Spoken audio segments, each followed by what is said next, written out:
Sunday school is a place for fools. It's hot in hell, but the devil's cool. Don't keep Satan waiting.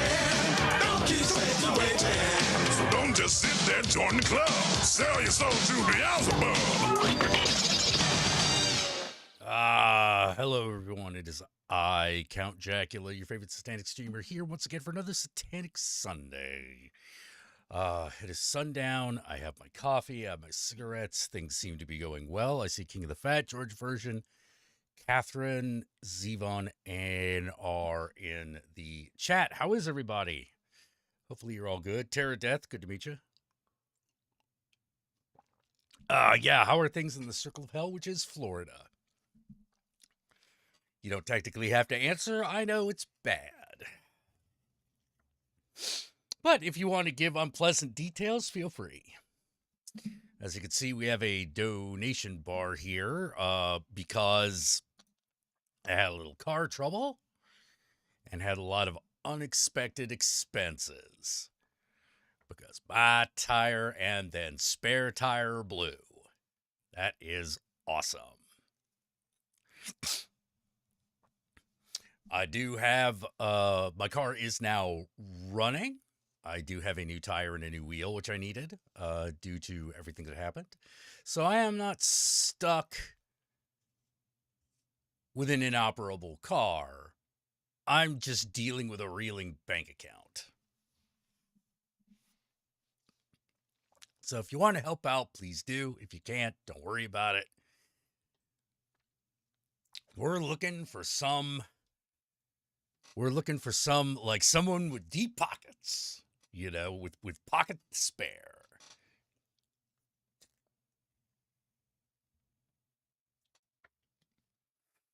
Oh. Guess it's just pretty good. Just got a seasonal job. Oh, excellent. Excellent. At a warehouse. That's good. Yeah, that's just good, honest work. You survive, terror death is surviving day by day. I know what you mean. I know what you mean.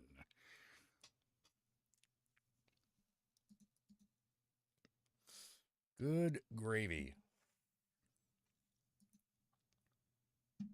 Man, one of the things I want to know is I think I need to, one day I'm going to upgrade this camera. It's going to tell you that because I don't think it's giving me as good a picture as I should be given. That's probably going to be about $400. We'll see what Christmas brings. Ohio said the quiet part out loud. It's our goal, God-given right to restrict abortion. Oh, yeah. Hey, Stacy. Yeah, it's getting weird out there. Getting real weird.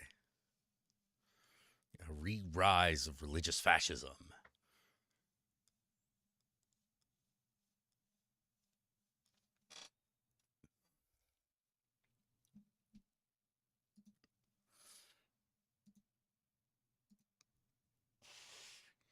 Can't say I like religious fascism. I think it's terrible, and I think it keeps us all from. I think it keeps us all from finding internal meaning and happiness. So I don't like it. I don't appreciate it. Hey, Jay Tilton, getting high from Bangkok, Oriental City, but the city you don't know what the city is getting. I mean, some guys get their kicks above the waistline, sunshine, but I prefer a more balanced approach. I could do either. The hills of Kentucky are on fire, says Zevon. Oh, wonderful. Oh, wonderful. Well, now you know how California feels. Ohio voters voted to protect abortion rights. It's insanity. I know. Like, aren't they going to try, like, the legal system now? And, like, they're going to take it to the Supreme Court or something. I'm just like, come on. Like, I worry a lot about that because those motherfuckers are pushing fascism to, like, this. And for what? And for what? It's not for us, you know. Ain't for us. It's for them. You know, it's for them and their power and their pocketbook. Ain't about nothing else. Ain't even about the prosperity of the country. That's just how they sell it. They know that's not true. We had a flood last year this time. Oh, geez. Oh, apparently Kentucky ain't doing so great. Hello from Syracuse, New York. Hey, Aaron Mayer, how you doing? How is Syracuse this time of year?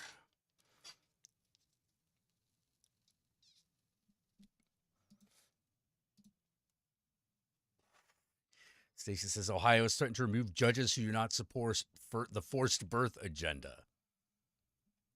I don't think they can do that. I don't even think there's a mechanism that they can use to do that.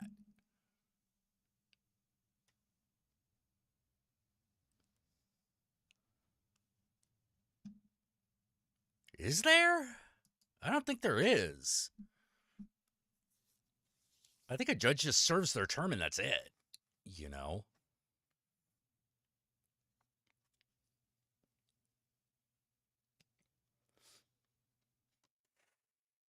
I don't know of a state that has like a way to recall judges.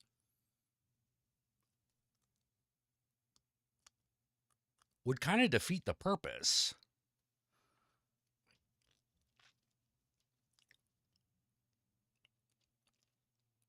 Oh, well, it has another election cycle. I don't know if like that means it's gonna go away, if you know what I mean.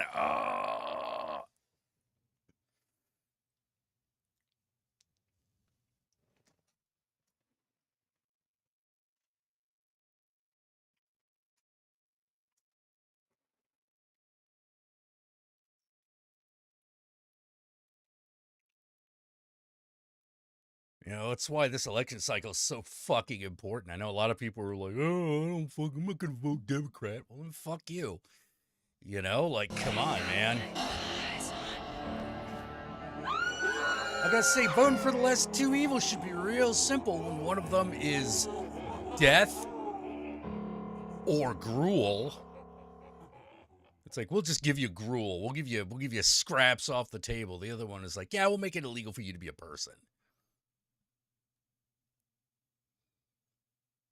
Excuse me? This is a hard choice? Yeah, we're not voting over who gets to be rich here. You know, this is not what's going on. George Version, oh, thank you for the donation, man. You've been in that position before. If it wasn't with the help of friends, I wouldn't have gotten out. So I much help, but do the best you can. Dude, that is plenty That is plenty.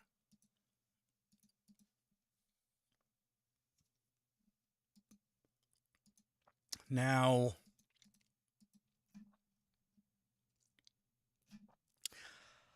I don't know why it's...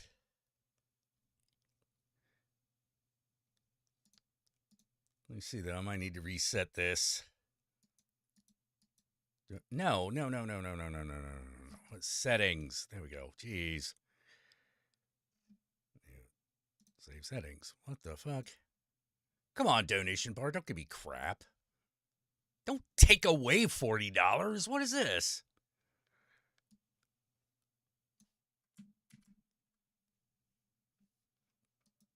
All right. All right. There we go. There we go. There we go. Colder right now, and it will change drastically. Yeah. Yeah, we're voting for a right to live, man. Voting for the right to live. You're voting whether or not trans people get to be considered people. Whether queer people get to have, rights. Whether or not a woman is allowed to decide whether or not she wants to bring a child to term. Come on. Hell, the right for a doctor to decide. Good God. Like, come on. The doctors don't even get a choice. This is, that's way too much, man. Like, just removing it from an individual person is enough, but good God, they went the extra level.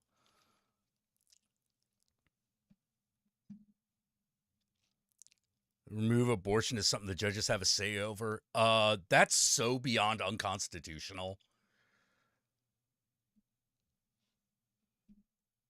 That's so beyond unconstitutional because that is a law.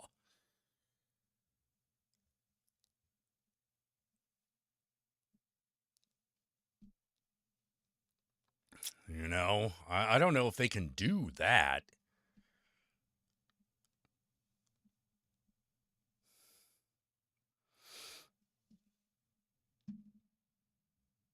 Removing jurisdiction from the judiciary? I don't think that's possible. I don't think that's constitutionally allowed.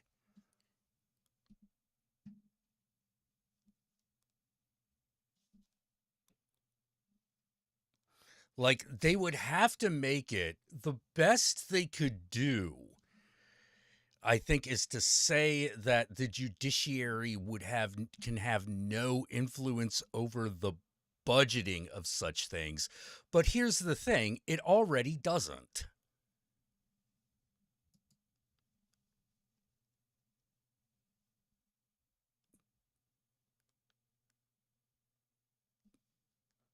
The judiciary, by its nature, has to be given the right to adjudicate the law. The legislature is not allowed to do that. Republican state representatives said in a press release, that's a...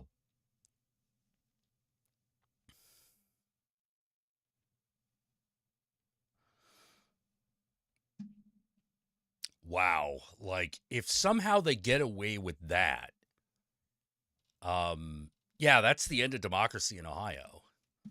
Yeah, that's the end of the U.S. Constitution in Ohio. They're not allowed to do that. You can't fucking tell the judiciary what rules they can adjudicate. That's not in the game plan.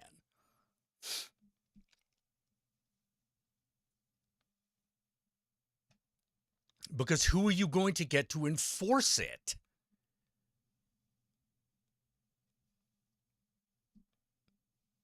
Well, you going to get the judiciary to enforce it?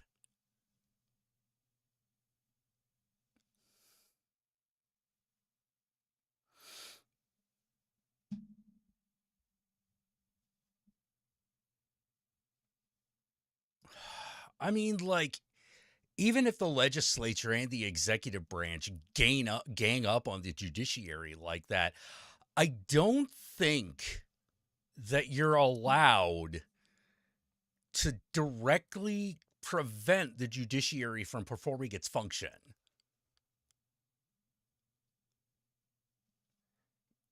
You are at best allowed to change what the law is.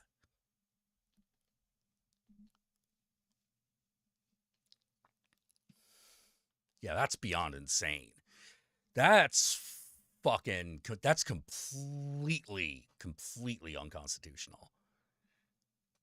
You don't think they thought about enforcement yet? Well, yeah, because at that point, it's sort of like, well, we're going to have, what are you going to have, special police? I don't think that's going to go over well.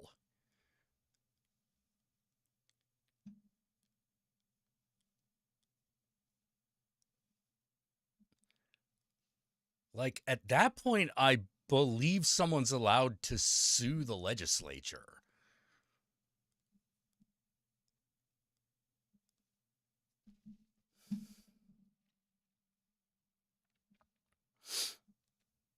Which I'm going to say would definitely happen.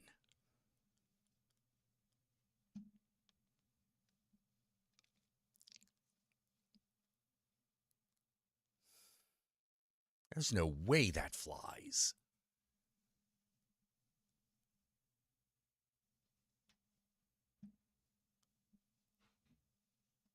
I thought Michigan. Yeah, sorry. I don't know why I sometimes get Ohio and Michigan mixed up for some reason. It's my own brain shit. Don't mind me. Pro-life is too toxic to the GRP. You're looking for a new term like pro-babies. Oh, fuck. I don't. Look, people, at this point, I don't think anybody's that dumb.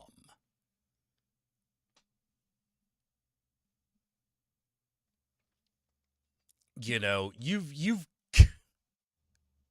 I think they've manipulated the language about the political language about as far as it will go. You know, because right now because they know everyone knows who they're for or against on this issue at this point. Hey, that blonde artist.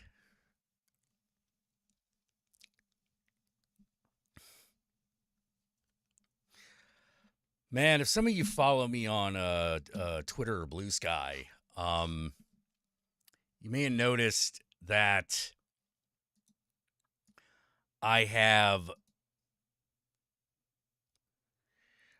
been like looking up old YouTubers.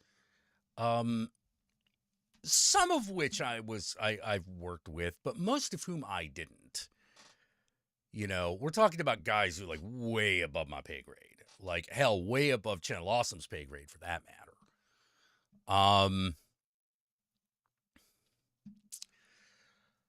So I'm not really talking about those guys. I think everything negative negative that's come out about Channel Awesome has happened.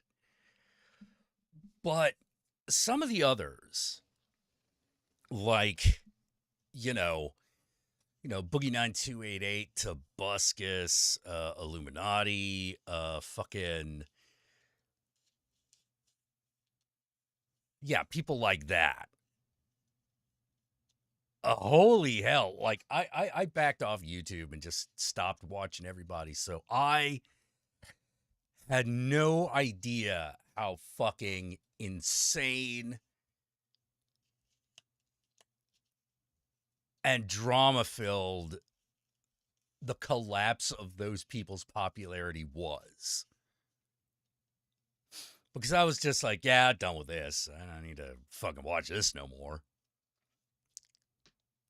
And come back, and because I had looked at the collapse of Boogie 298 videos, a couple of those, YouTube just started sending me all of them for like everybody. And I'm just sitting there going, what? Are you fucking kidding me? Really? Really? Wow. Man, this turns out some people are just abusive assholes. Onision was another one that I watched where I was like I knew that guy was bad news, but I didn't get the extent of it. He was one of those guys where I watched some of his videos and I was like, I just don't like this guy. I don't like him.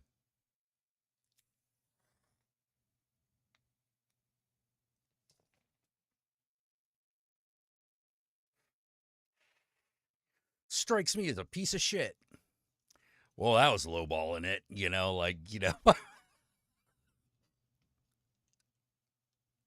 I sometimes wonder if, like, my tolerance for people is too low. But then again, things like this happen, and I'm like, no, I'm definitely still on the, like, other side of this divide. So maybe not.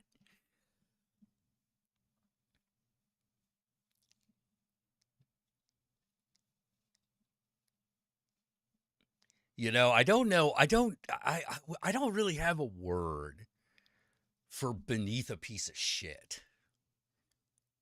Like, there's some people that I'm like, all right, these people are pieces of shit. But then I hear about stuff like, do I ever listen to Wasp? No, I haven't listened to Wasp since the 80s, man. I don't even remember any of their songs.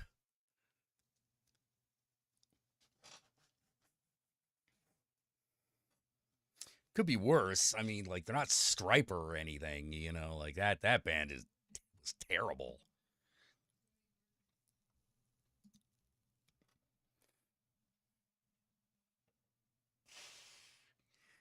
That blonde artist said Boogie weirds me out because of how many people he's fooled. Well, yeah, he is a weird case. He's a very weird case because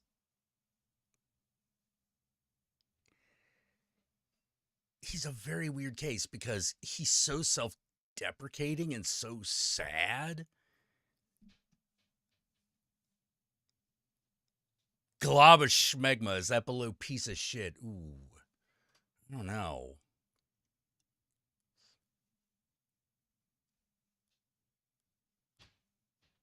I don't know, man. Like,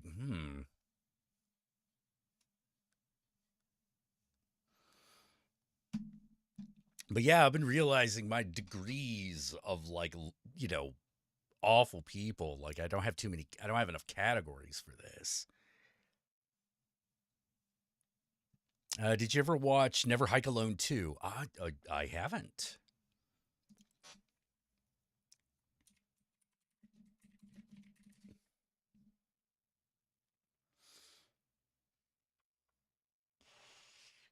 Honestly, I never watched Never Hike Alone.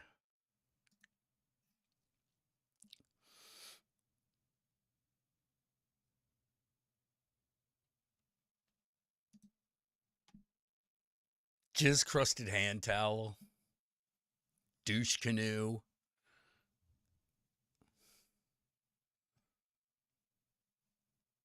Glob of crotch cheese.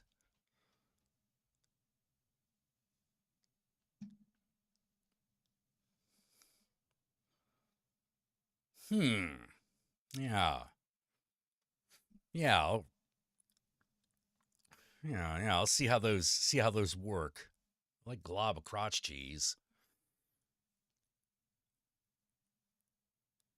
Wank stain.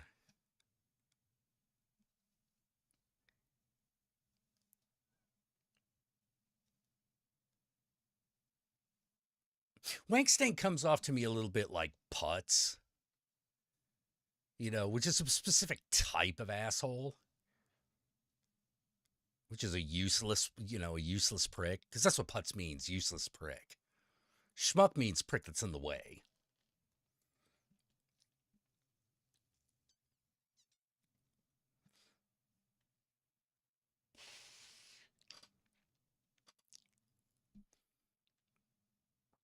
know, tons of wank stains out there. Like the Trump boys, they're wank stains.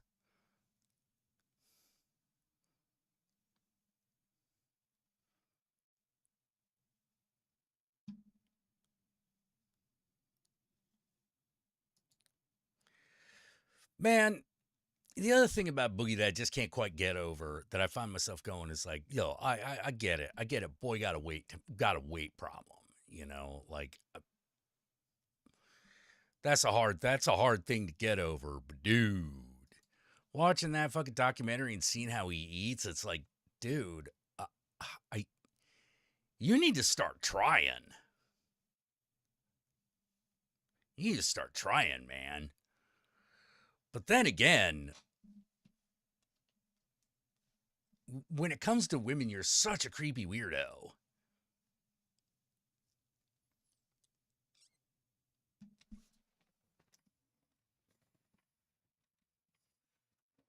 Dating a 20-year-old dude, he's fucking my age. I'm like, I couldn't date a 20-year-old. God, what would I do? Like, I haven't been into 20-year-olds since I was in my 20s.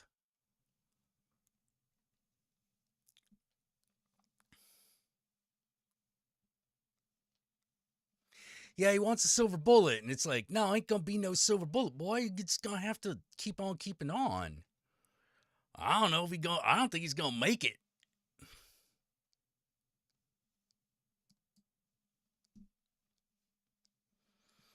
I don't know if that boy's gonna make it.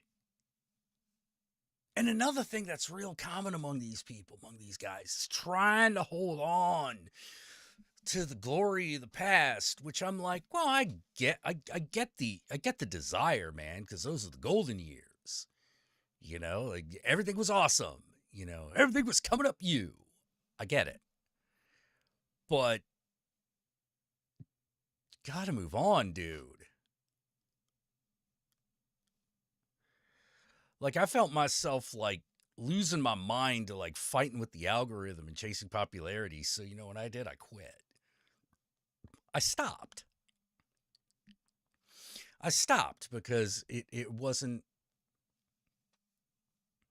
What about, you know, those aren't things I wanted to do. Well, and they became more important than the videos. Bad place to be. Bad place to be. You know, and I kept telling myself, well, maybe I could just fight through it. And I did for a while. But you could pretty much see where that stopped. You know, like Rob Zombie's Halloween 2, I was still pushing through it, but like after that, it stopped working.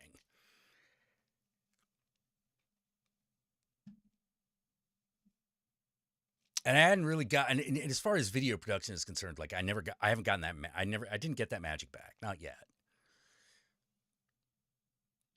And I decided I had some other things I wanted to do anyway, you know.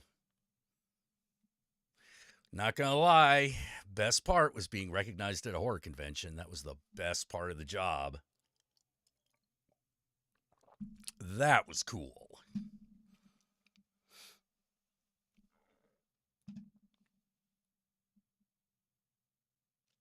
Boogie hasn't hit his crisis yet. And if he did, he didn't learn from it. I think he didn't learn from it. Because I mean, he had like the gastric bypass and everything. Like, I'm surprised that guy hasn't had a heart attack yet.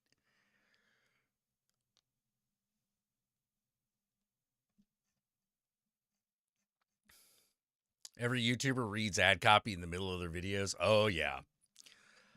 Oh yeah. I mean, one of the things I think is kind of funny is that Angry Video Game Nerd, he's a great exception. He's a great exception. Like his viewership fell, but he didn't self-destruct.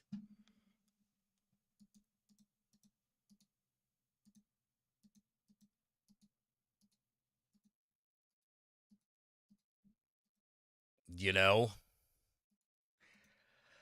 And clearly, I mean, he ain't struggling for views, but he ain't where he used to be, if you know what I mean. But he ain't struggling for views. Like, he's still in, like, the millions.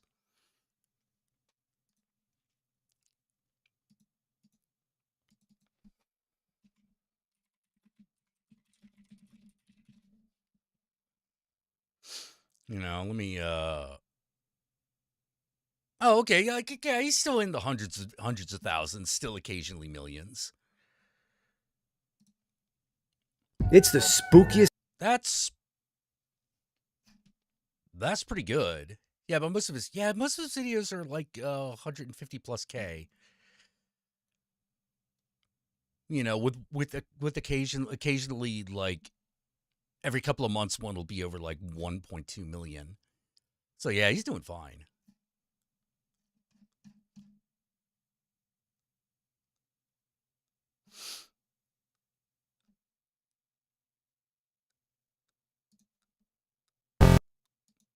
Like, I don't even think he tries to hide his hairline.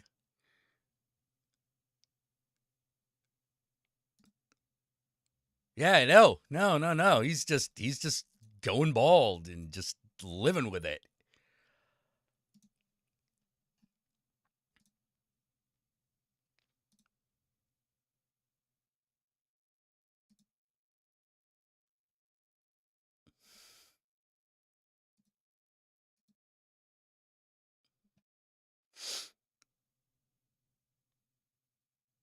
I think he should start like shaving his head. Yeah, I think he should start shaving his head. I think that'd be cool. But that's just me. That's just what I would do.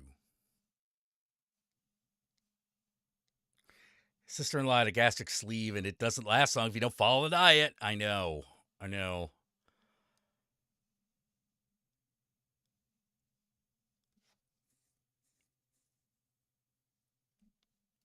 Same thing with Linkara and Erod. Yeah, Linkara never like self-destructed either. Like Erod stepped back for a bit, but he didn't self-destruct. Plus, like the shit that happened to him was a little extra. Shit that happened to Erod was a bit extra, you know, like fucking my wife suddenly died in her sleep. That'll fuck you up. I'll fuck you up for a bit. Jesus Christ. Holy fuck. Chrome Bison's. Yeah, that's what I mean. Yeah, he still has videos that crack the millions, you know, but he used to be like all of them, is what I'm saying. And now it's not all of them, but it still happens on the reg. So he's doing fine.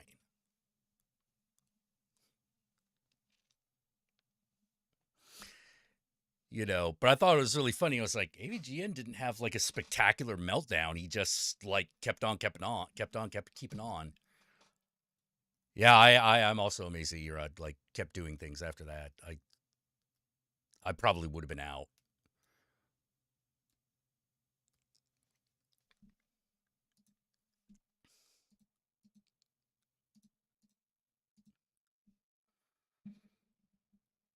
Man.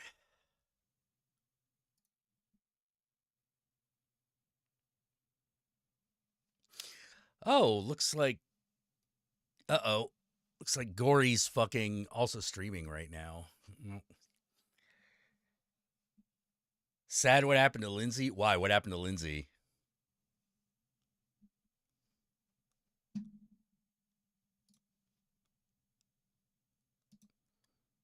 That one I'm not familiar with. I'm not familiar. Did she have a fall? I have no idea what happened with Lindsay.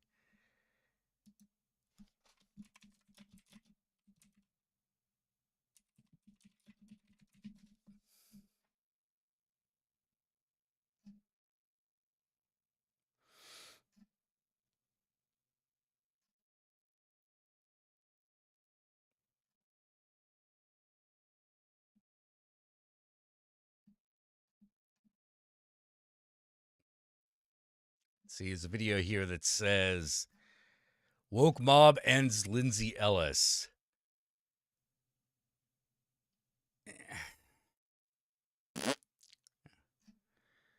That sounds like a bullshit title. 1 year ago. Yeah, that sounds like a bullshit video. Worst Twitter user ever, Movie Bob. I'm looking for Lindsay Ellis. Why'd Movie Bob come up? I mean, I know he's a big nostalgia chick suck up, but like, I don't know if that merits him being on a search for her. Quentin reviews reality. I don't even know that one. I mean, I know who he is, but like, he came onto the scene as I was leaving.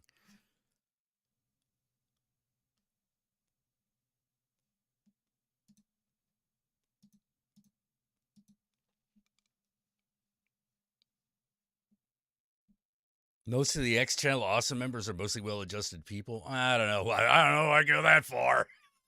Some of them are.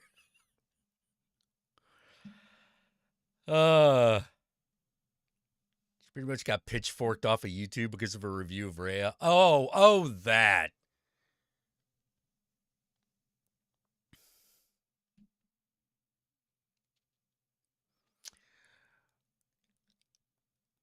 I don't know if I could feel sorry for someone fucking getting shit for being who they are, you know?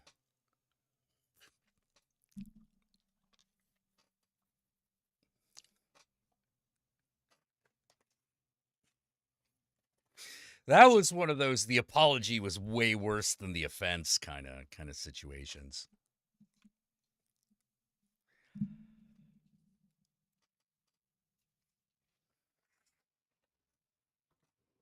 And I'm like, you can't handle that kind of criticism, then whoa, you need to.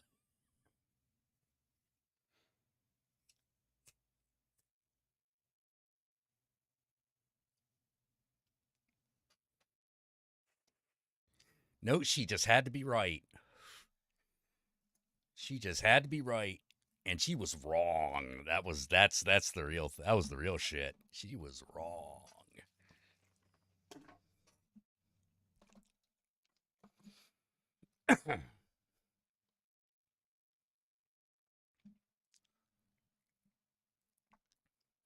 Can't belittle an entire culture, man. You know, it doesn't go well.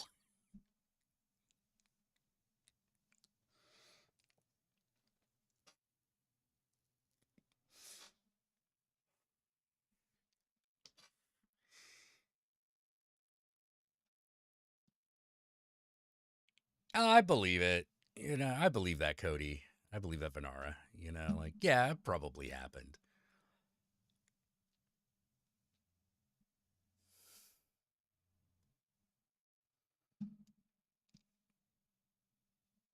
Uh,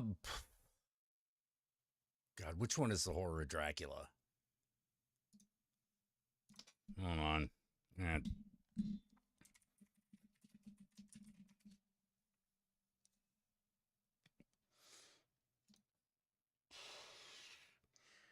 Was that's the first Christopher Lee one? Christopher Lee is Dracula, isn't it?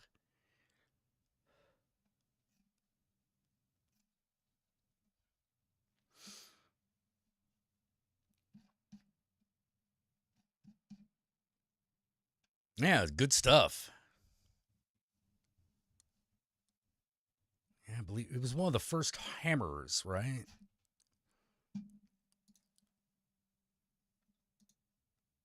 Dude, Terrence Fish. Oh, yep.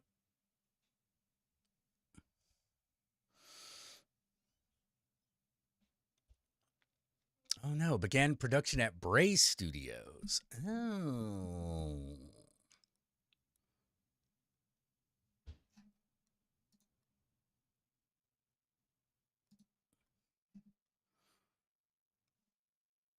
No, I'd always thought it was a Hammer film. Anyway, yeah, Christopher Lee Dracula, thumbs up, man.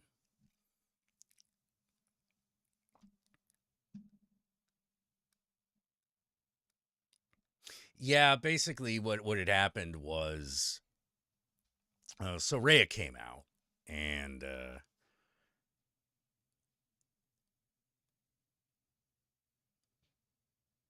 And Lindsay Ellis said that it was a Avatar: The Last Airbender ripoff. And there were a lot of people going like, no. Last Airbender is a ripoff of a well-worn Asian fairy tale trope, well-worn Asian fairy tale tropes. You know, they did it that way because that's how the stories work. That would be like saying that, like, for example,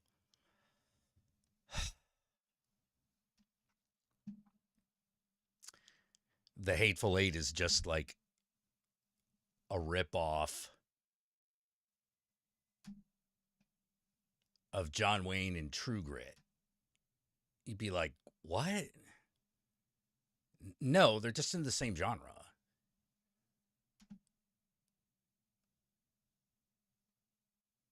You know, they're just in the same genre. That's the genre. That's how the genre works.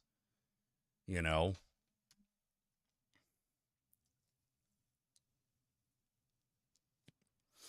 That's like saying Lord of the Rings totally bid on D&D. Like, what?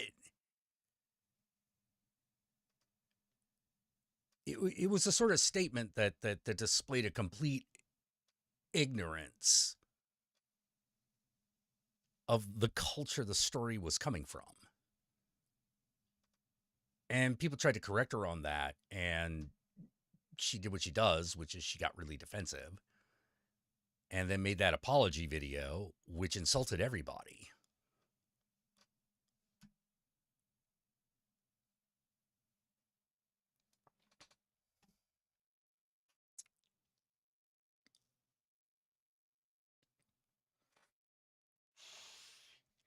Don't fuck with the Asian mafia, man. Like, it's very slow to anger. You know, it's very it doesn't rear its head often, but when it does, expect heads to roll. You know, we kind of like that. Yeah, or like saying that Battle Royale is a ripoff of Hunger Games. Actually, that's a better example. That's a way better example. You know, you're like, well, only in the sense of the basic setup. The plot is completely different.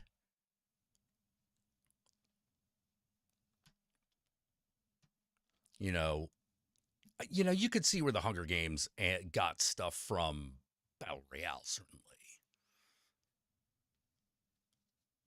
But it's not the same story. It really isn't. Battle Royale, one of the problems with Battle Royale and adapting it is it's a very Japanese story.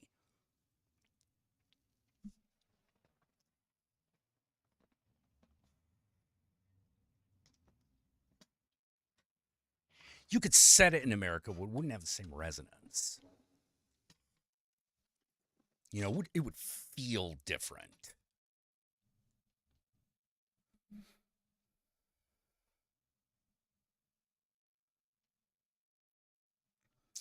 You know, but yeah, it was that level of boo boo, you know, of cultural misunderstanding and media misunderstanding for that, storytelling misunderstanding.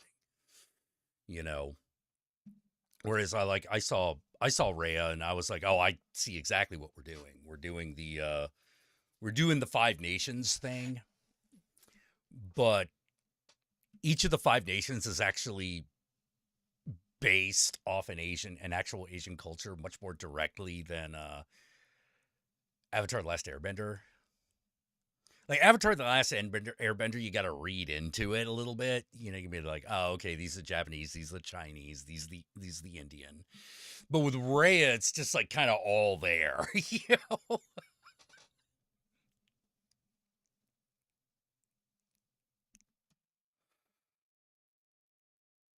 Yeah, Battle Royale came out way before Hunger Games. The movie Battle Royale was made way before Hunger Games was written.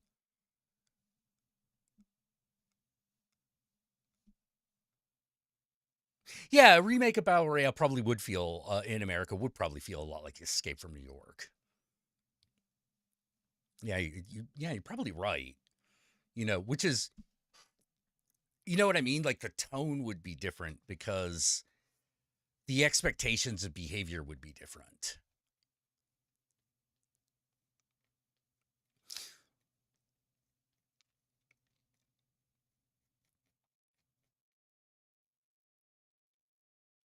For example, if you did battle royale in America, like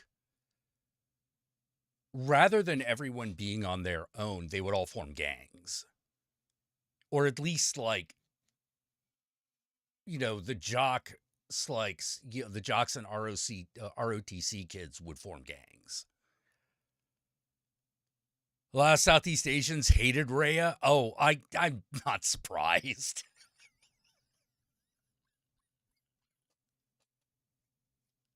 I'm not surprised.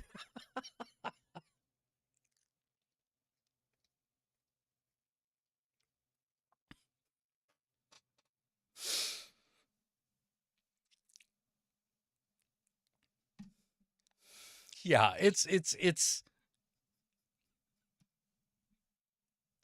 not the most flattering portrayal of Southeast Asian people. It's very Korean. Yeah.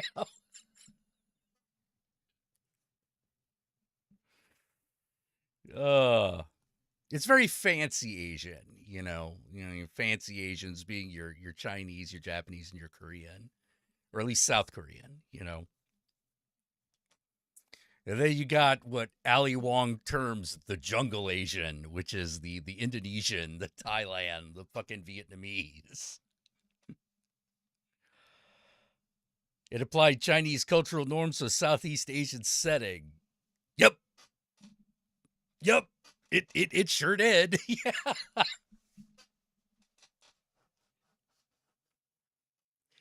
Yeah. No argument here.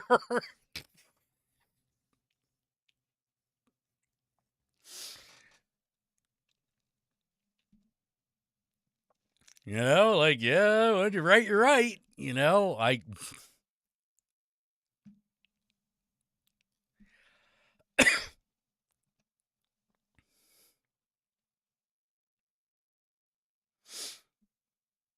I mean, when they went to Vietnam world, like the main character they run into is Crime Baby.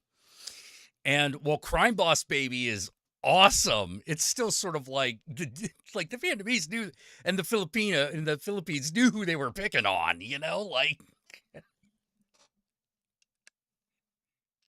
hey, wait a minute.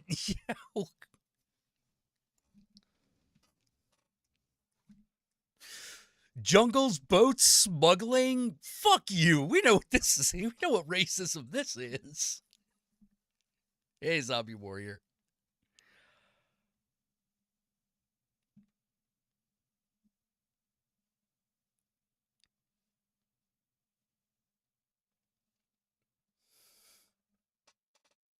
Yeah, Encanto was really good. That was a little, even though that was very like, it was very South American. Um, it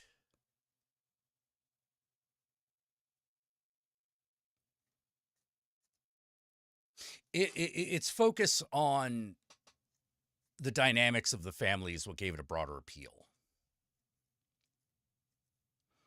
Hey, zombie warrior. Yeah, it got broader appeal because they focused on the family dynamic. Whereas Rhea was much more like Journey to the West. Go to strange places, run into weird people, have adventures.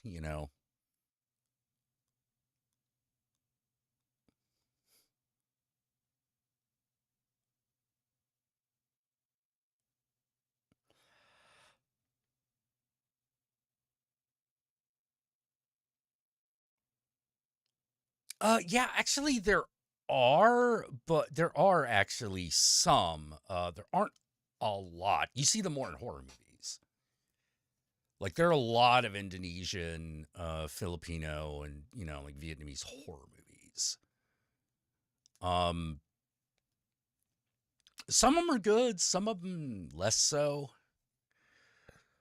Like there was this really interesting one called Tresse. There was this really interesting sounding one called Tresse, but it's not good. It's not good. It's got this really interesting setting, but as far as the story is concerned, it just sort of goes from one plot point to the next. Oh yeah, you should read Journey to the West. It'll put a lot of like Asian fantasy and fantasy stories in perspective. You know, because it's like the big one. It's the Lord. It's the Lord of the Rings of fucking like Asian fantasy. Oh, Mystics of Bali is awesome. That thing is so fucking balls to the wall insane. It's great.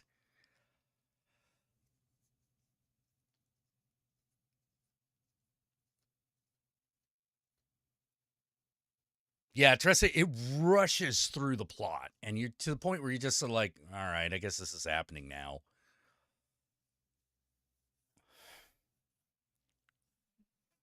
Who are these characters? Who cares? You know, like, apparently the show doesn't, you know.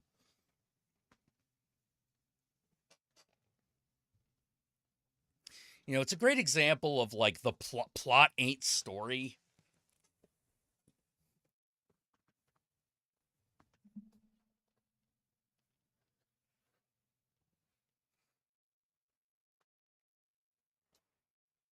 You know, plot is just the plot. It ain't the story.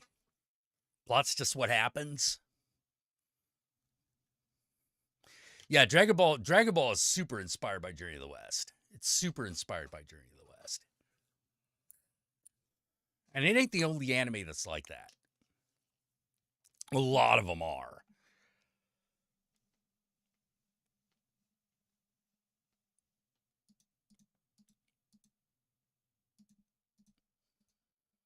Bali has an interesting history being a Hindu minority. Yeah. Yeah. It's really, really, really interesting. Tresse is based on a Filipino comic book series which has been translated. Yeah. Don't watch the show. It made me want to not read the book.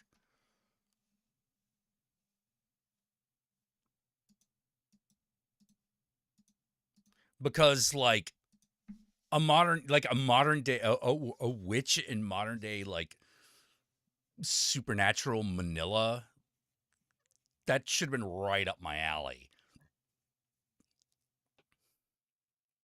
Like I should have loved that. I should have left a sticky. I should have loved that to the point where it had a sticky stain all over its chest. But like, no, it was a dry hand job at best. It was not good. Shame too, because really interesting setting. But if you don't care about the plot, nothing else matters. Yes, I saw the Mystics of Bali on Border Patrol. Yes, it had fucking oh god, what was his name? Yondu. The guy played Yondu in it. Michael Rooker. It had Michael Rooker in it.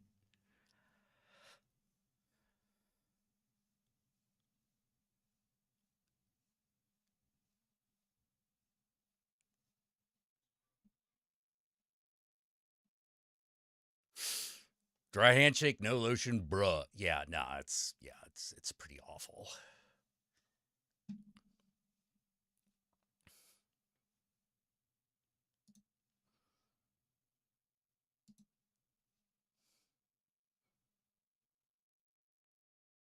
It also felt weird because like given where it was set,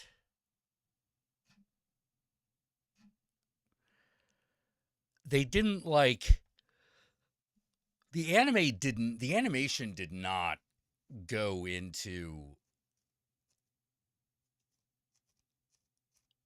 like the religious implications of what was going on, and I'm like, This is kind of a setting where like the religious implications of all this shit kind of needs to be addressed because cops know that these things are real. Like people know these things are certain people know these things are real, so that has huge religious implications. Like in America, you could probably get away with not super addressing it, but like in Manila, I think you better fucking, square that circle.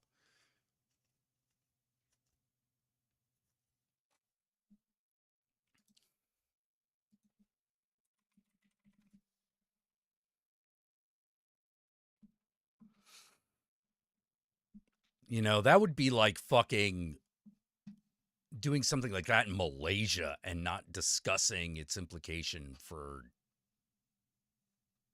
that area. You'd be like, what? No, you gotta.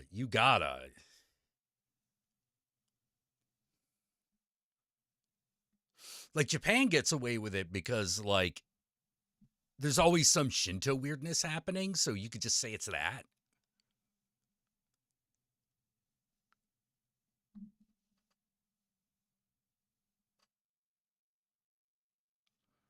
It's a little bit different in some other countries where it's like where religiosity holds like a greater sway.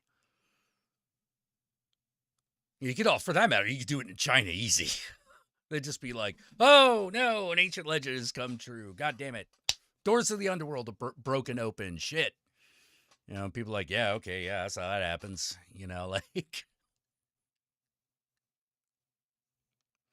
the response to the religion is kind of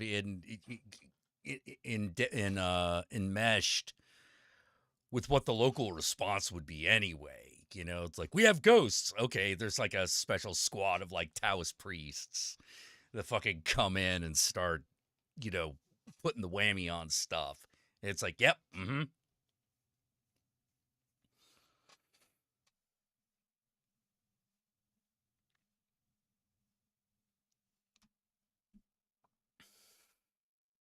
It's why when they did Oriental Adventures, I was like, you really can't have the cleric.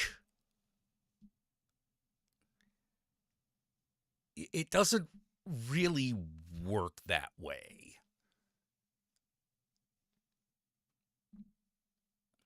That's not really a concept. It's more,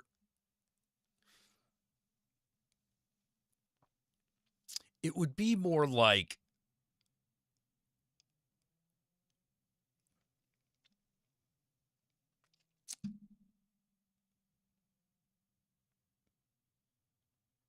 you might have you would have like the exorcist and the sorcerer. The exorcist being the one that everyone assumes is the good guy. Like comes in and he's like, hey, it's going to be okay. Great Buddha will take care of all your jive and it'll be awesome. Whereas the sorcerer would be a little bit more like, questionable. He does things that like kind of break the rules, like things you're not supposed to do.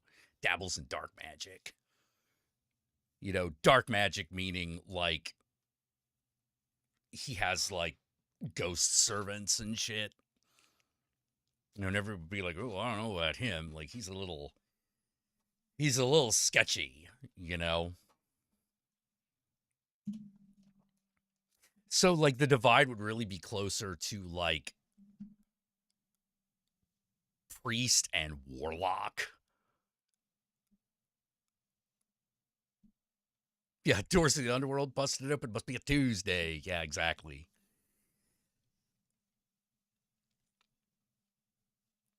Yeah, we'd have to find like a better word for the way the various like Asian magicians work because it's not that same sort of it's not that clear it's not the same idea of religion when you were talking about you know, blessed magic versus black magic.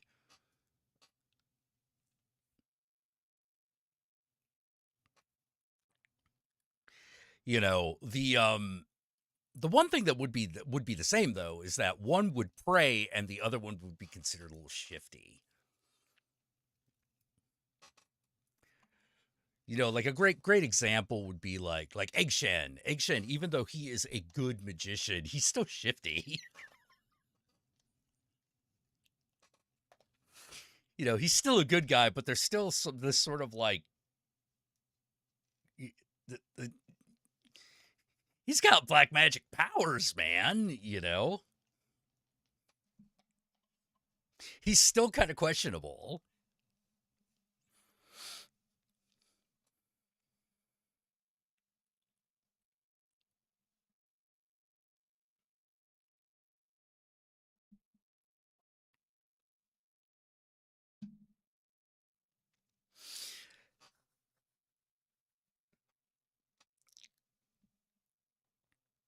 Now, let's see, who would the priests be?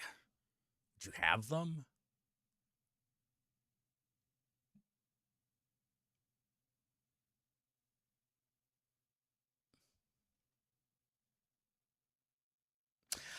I don't know. You might have to oh, the Shugenja? Oh, the Shugenja is something that like Western fantasy kind of made up.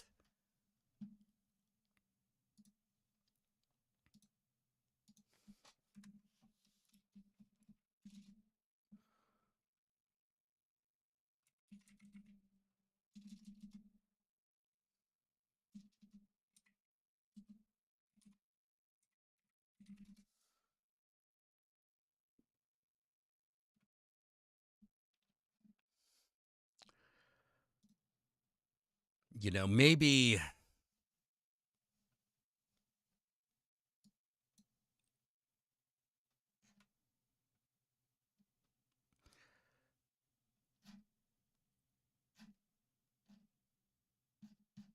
I mean you have the on Myoji, but that's very specifically Japanese.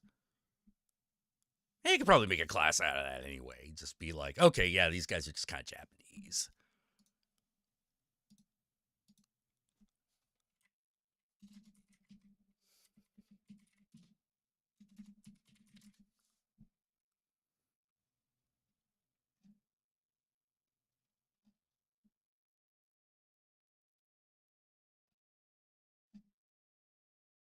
You know, and then make like a Taoist sorcerer another one, you know.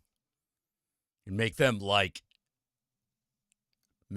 you know, kind of shifty, you know, because I think a good Taoist sorcerer should come off as a little questionable. Hey, stay cool, blonde artist.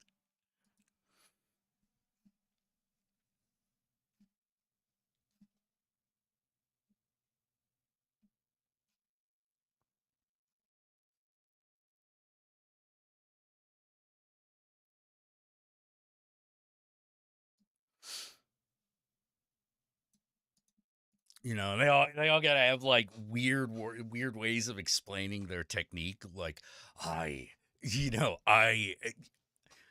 you know, I use the way of 1,000 blackened suns. You know, I have walked the path of the eight dark virtues. Yeah. So it's gotta be something like that. You know, ah, the eight dark virtues and the nine noble paths. Also, you couldn't really have a paladin. You know, there's really no such concept.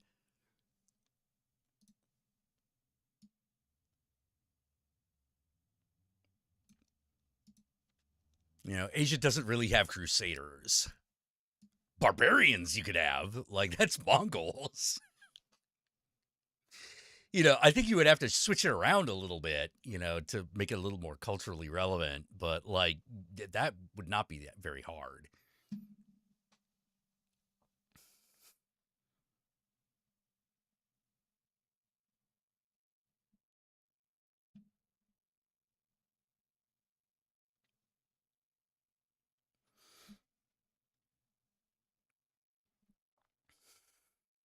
You know, change monk to kung fu master.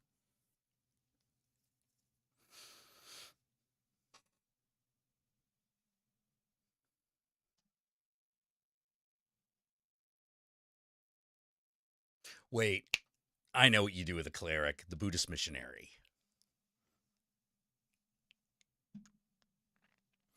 You make them the Buddhist missionary.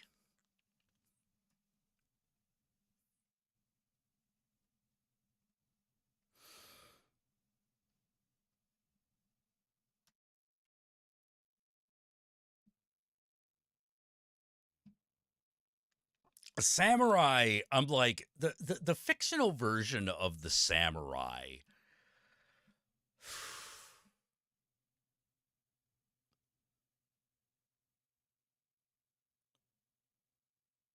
It's not really a paladin. Like they don't have like healing powers or anything like that.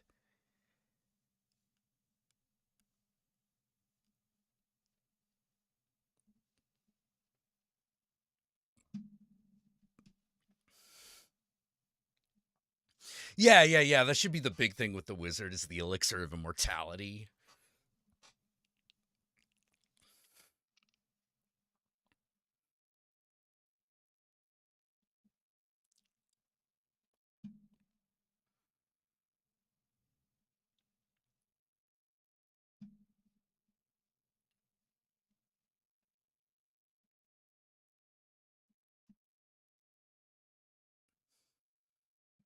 I did see the new Godzilla vs. Megalon short. I kind of liked it. Now, let's see. What fantasy races would you... Like, the fantasy races of D&D are very Western. But let's see what we could do with them. Elves, I don't know what you would do with. Which is too bad, because I like elves. Like, you might just say that, like, elves just kind of exist. If you want to keep them. Because I don't know what you would turn them into. You know, I don't know what... There isn't really, like, a fantasy race that's, like, you know, like, super beautiful and occupies that same space. Orcs would be simple. Those would be the Oni. You know, just make them red and just make them red and blue, and they're the Oni. You know.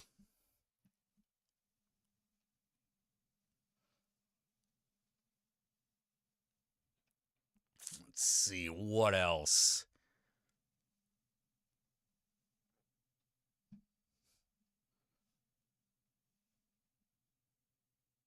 Let's see, dwarves.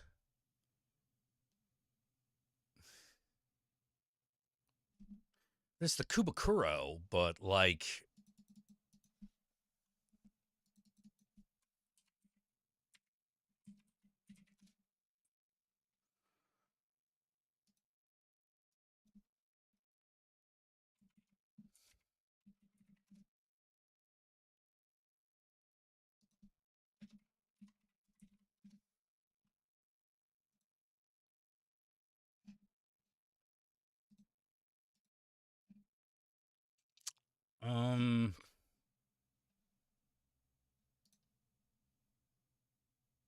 Kubakuro is a Japanese band. No, I need the critter.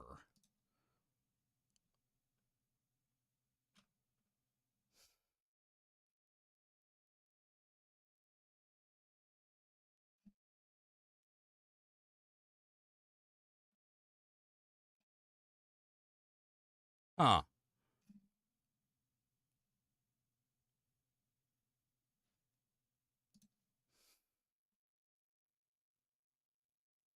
What the fuck? It's like Korean mythology. Yes. What the...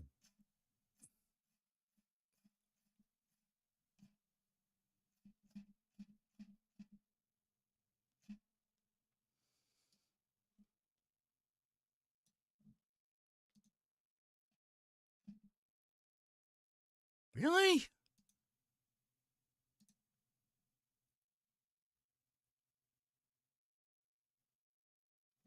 Nothing on the Kubakuro?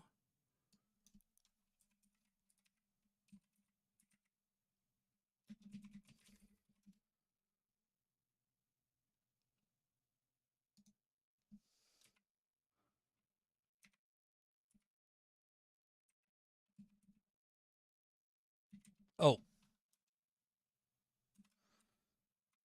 oh, I'm sorry. Totally got it wrong. It's Koborokuru. Koborokuru. Okay.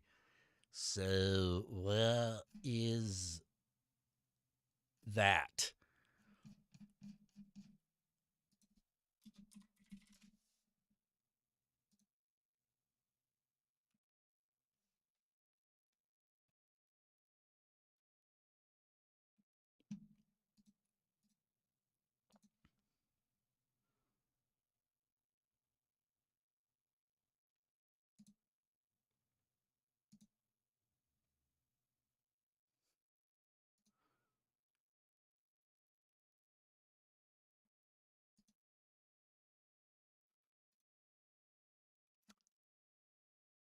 All right, so you got those, which you could do.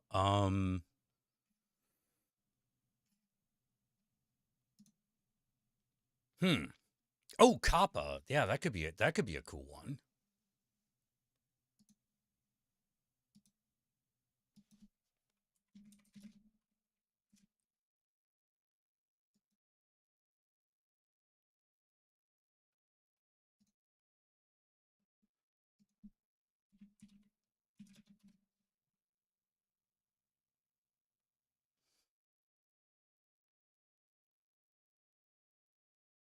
Yeah, just to make him a little more humanoid.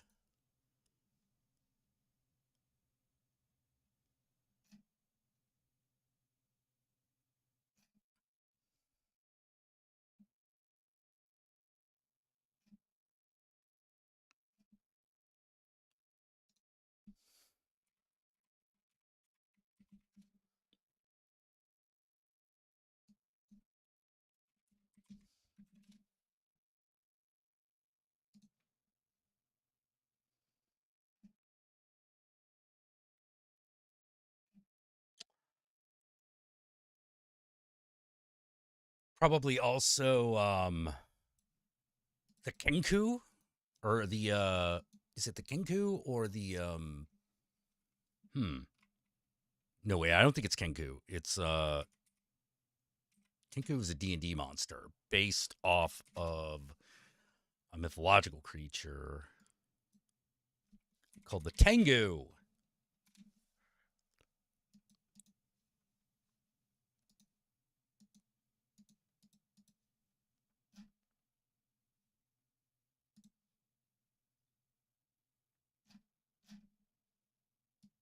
Yeah, yeah. I think what you would do in Oriental Adventures, instead of having a hot race, you would have examples of like hot members of each race.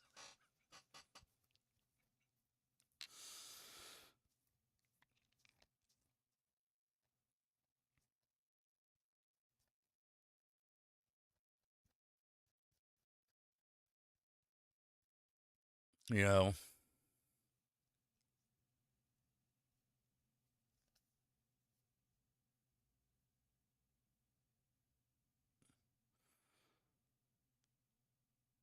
Oh yeah, you could also make the Tengu a little bit more like elves.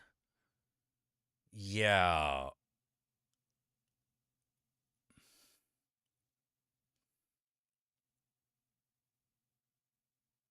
And they either like fly on the wind or have bird wings.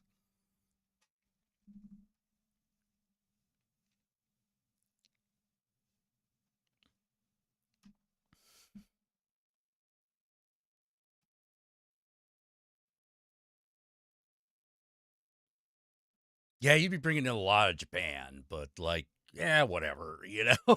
Like we work with what we understand, right?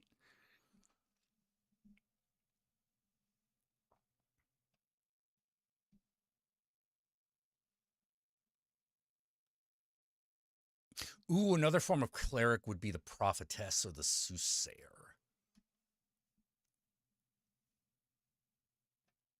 You know, the oracle.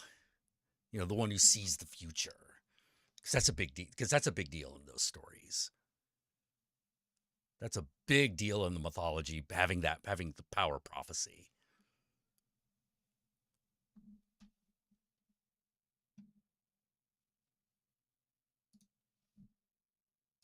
I would want the yokai to be big because the yokai are just so fun. You know, technically, some of the player races we figured out are already technically yokai.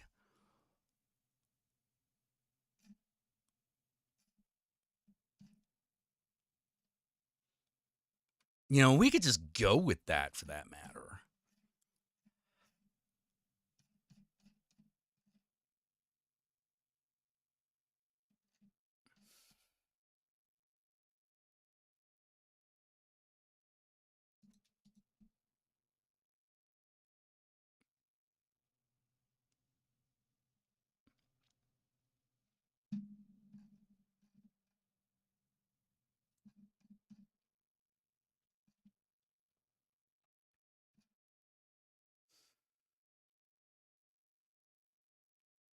You know, yeah, that'd be pretty cool. Oh man, now we're in like D&D mode. Oh, well, it's not a bad place to be when you get right down to it. You know, what would you do with your ridiculous D&D game? You know, like that kind of stuff.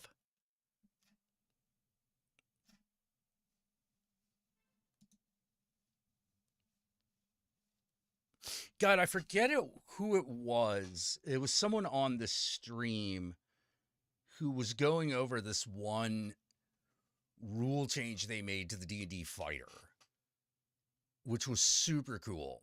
It was the idea that when a fighter hits someone in combat, they can choose to either do damage or do a stunt. And if they critically succeeded, they could either do double damage or damage at a stunt or two stunts. And a stunt is like trip, disarm, grab, you know, like shit like that.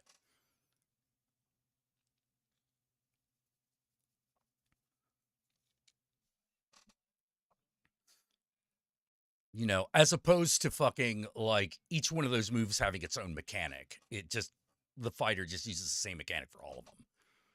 That was you, Mousedon? Yeah, that was a great idea. That's a great idea.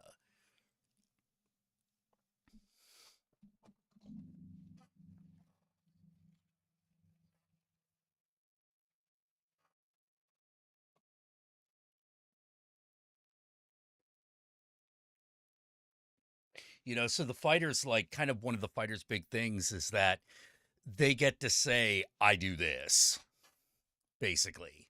And as long as it's like combat related, it all uses the same rule.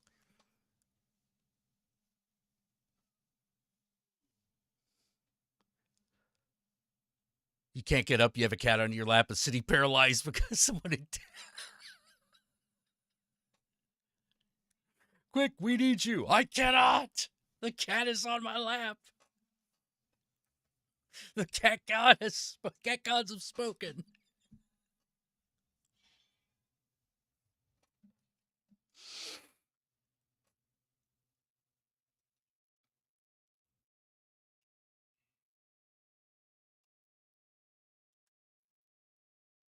Got it. Fighters could do that automatically. Yeah, because it's one of those things where it's like the fighter always gets a little boring. Like, even in comparison to like the barbarian.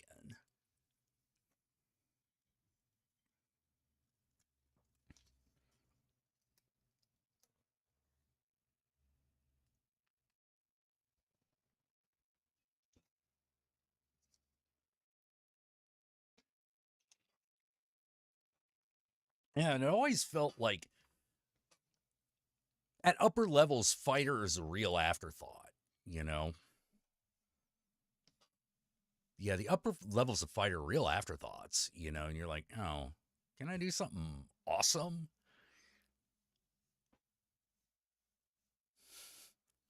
Knitting Samurai has also got like cat issues. Yeah.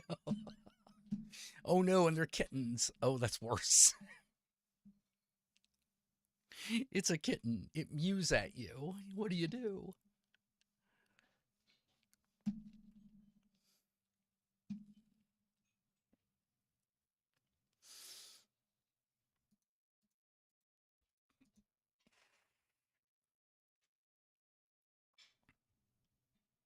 Yeah, I thought the fighter should get, as the fighter goes up in level, like there's a sort of like peak fire level, right? That's around like 12.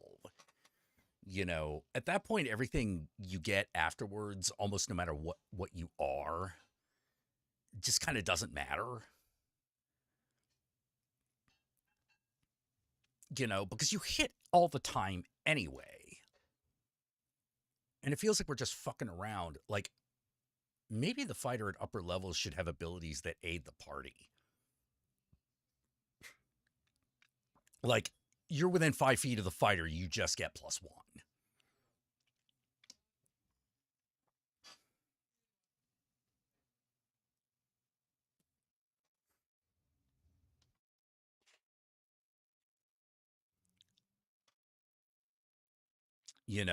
But you have to be attacking the same monster the fucking fighter is attacking or something.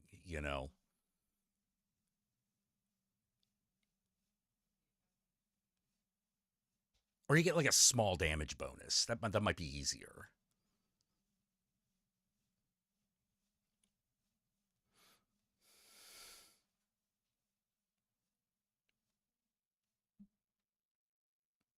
Like the fighter should get like a damage bonus, and that at higher levels it can give some of that damage bonus to the party.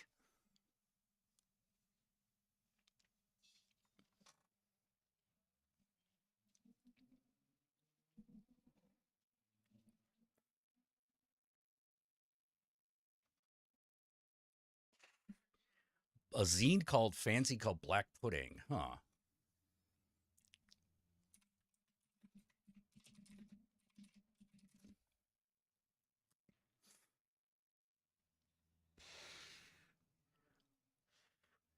Oh, that is cool. For those of you who don't know, Von Bodie is the guy that most of the stuff in the movie Wizards was ripped off from.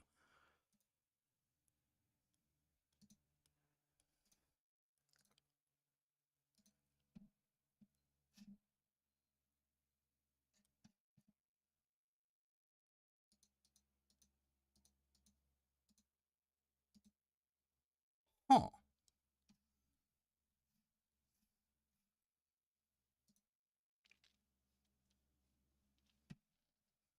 Yeah, I'll check it out.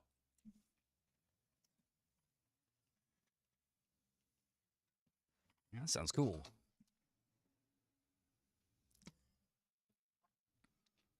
Pay what you want. Zine. Okay. That makes it easy.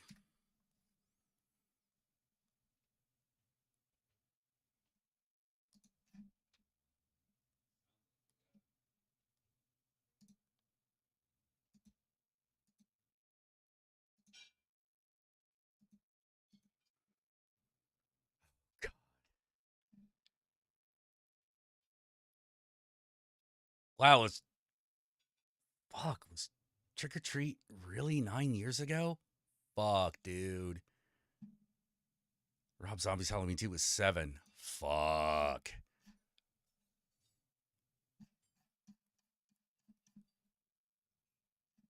Fuck, man. Damn.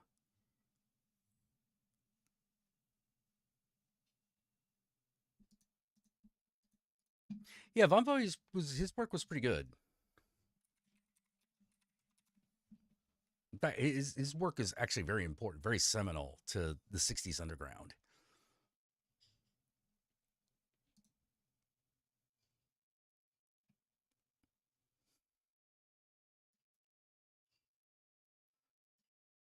See if I can. Yeah, I found a PG version of some of his more PG work.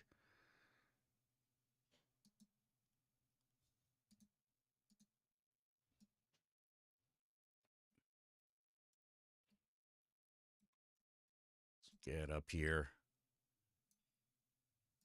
No, no, no. Nah, nah, nah, nah, nah. Yeah, there we go.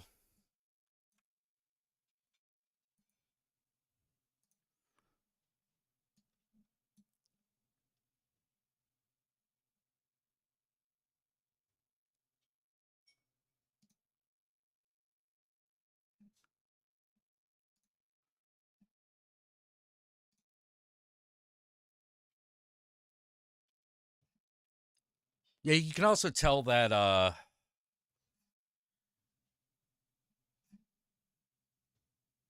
Phil Foglio was kind of like inspired by him as well, like his work.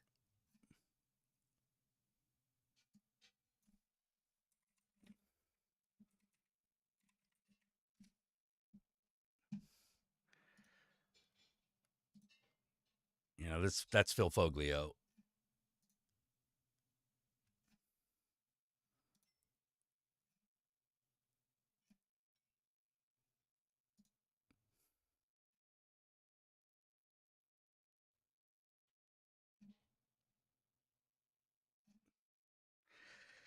You know, propensity. You know, a propensity for like thicker girls and things like that.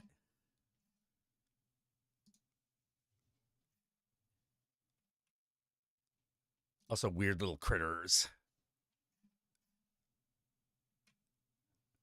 Weird little critters that kind of represent like the male id. You know.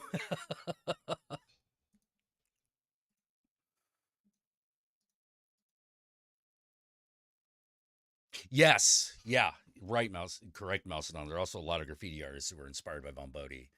Um, his son Brian Bodie is still doing stuff.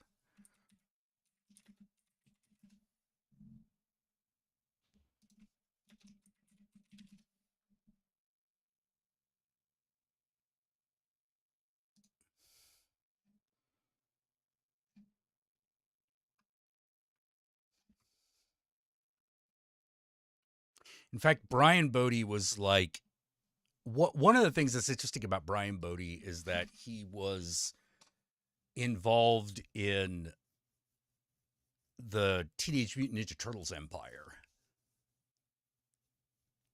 He and his wife did a lot of marketing, did a lot of merchandising work for Teenage Mutant Ninja Turtles. You know, so if you got like teenage TMNT like T-shirts or pair of shoes with Michelangelo on them or something, like you know, he worked on that.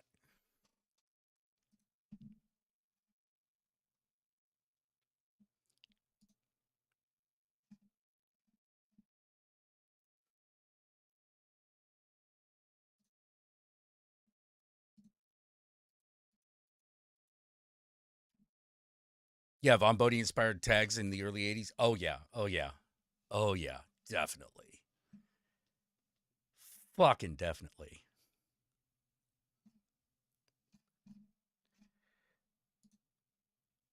Yeah, Brian Bodie was also like, if I remember correctly, he also worked on. He was also a part of Heavy Metal Magazine.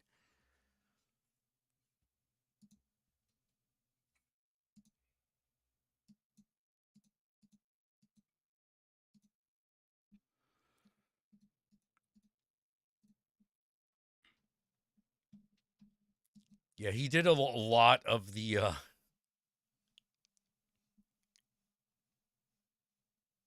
He did a lot. I believe he did the storyboards for Tarna in the original Heavy Metal movie. Aren't they supposed to be making a TV show based on the ElfQuest comic? They were supposed to be doing that ages ago. I have no idea what happened. I remember him saying he was working on that.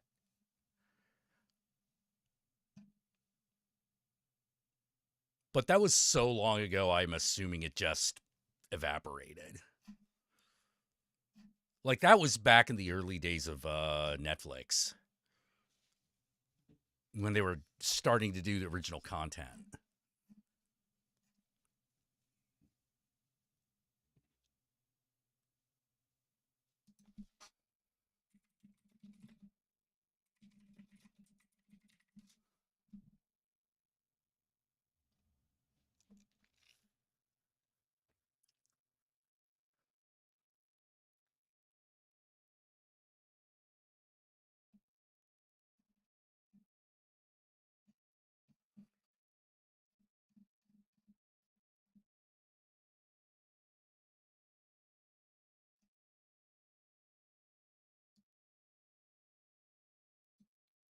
Oh my God, there's a What Happened to JonTron video. Dare I?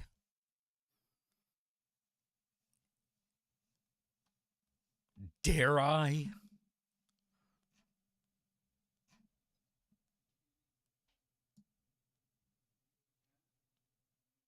Yeah, one of the things that like I find very funny about earlier comics and games people, very horny crowd. Very horny crowd.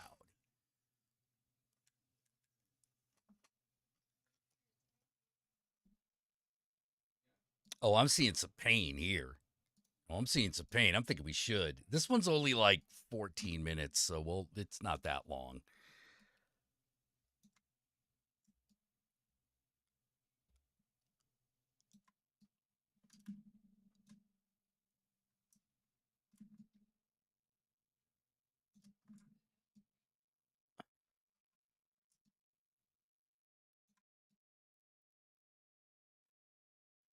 Uh-oh.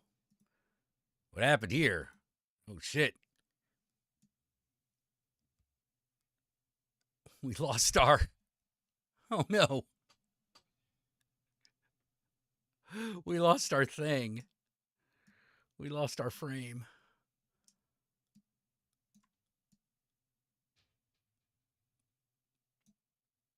Well...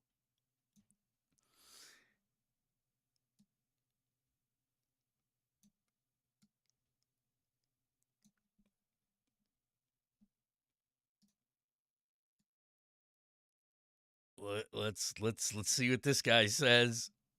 When was this made? 8 months ago, so it's at least the same year. We'll see what this guy.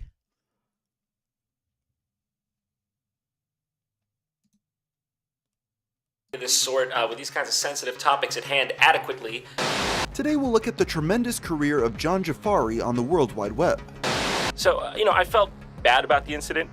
And how it was almost ruined when he decided to start delving into the toxic world of online politics. But surprisingly, not only did he survive, but come out the other end stronger.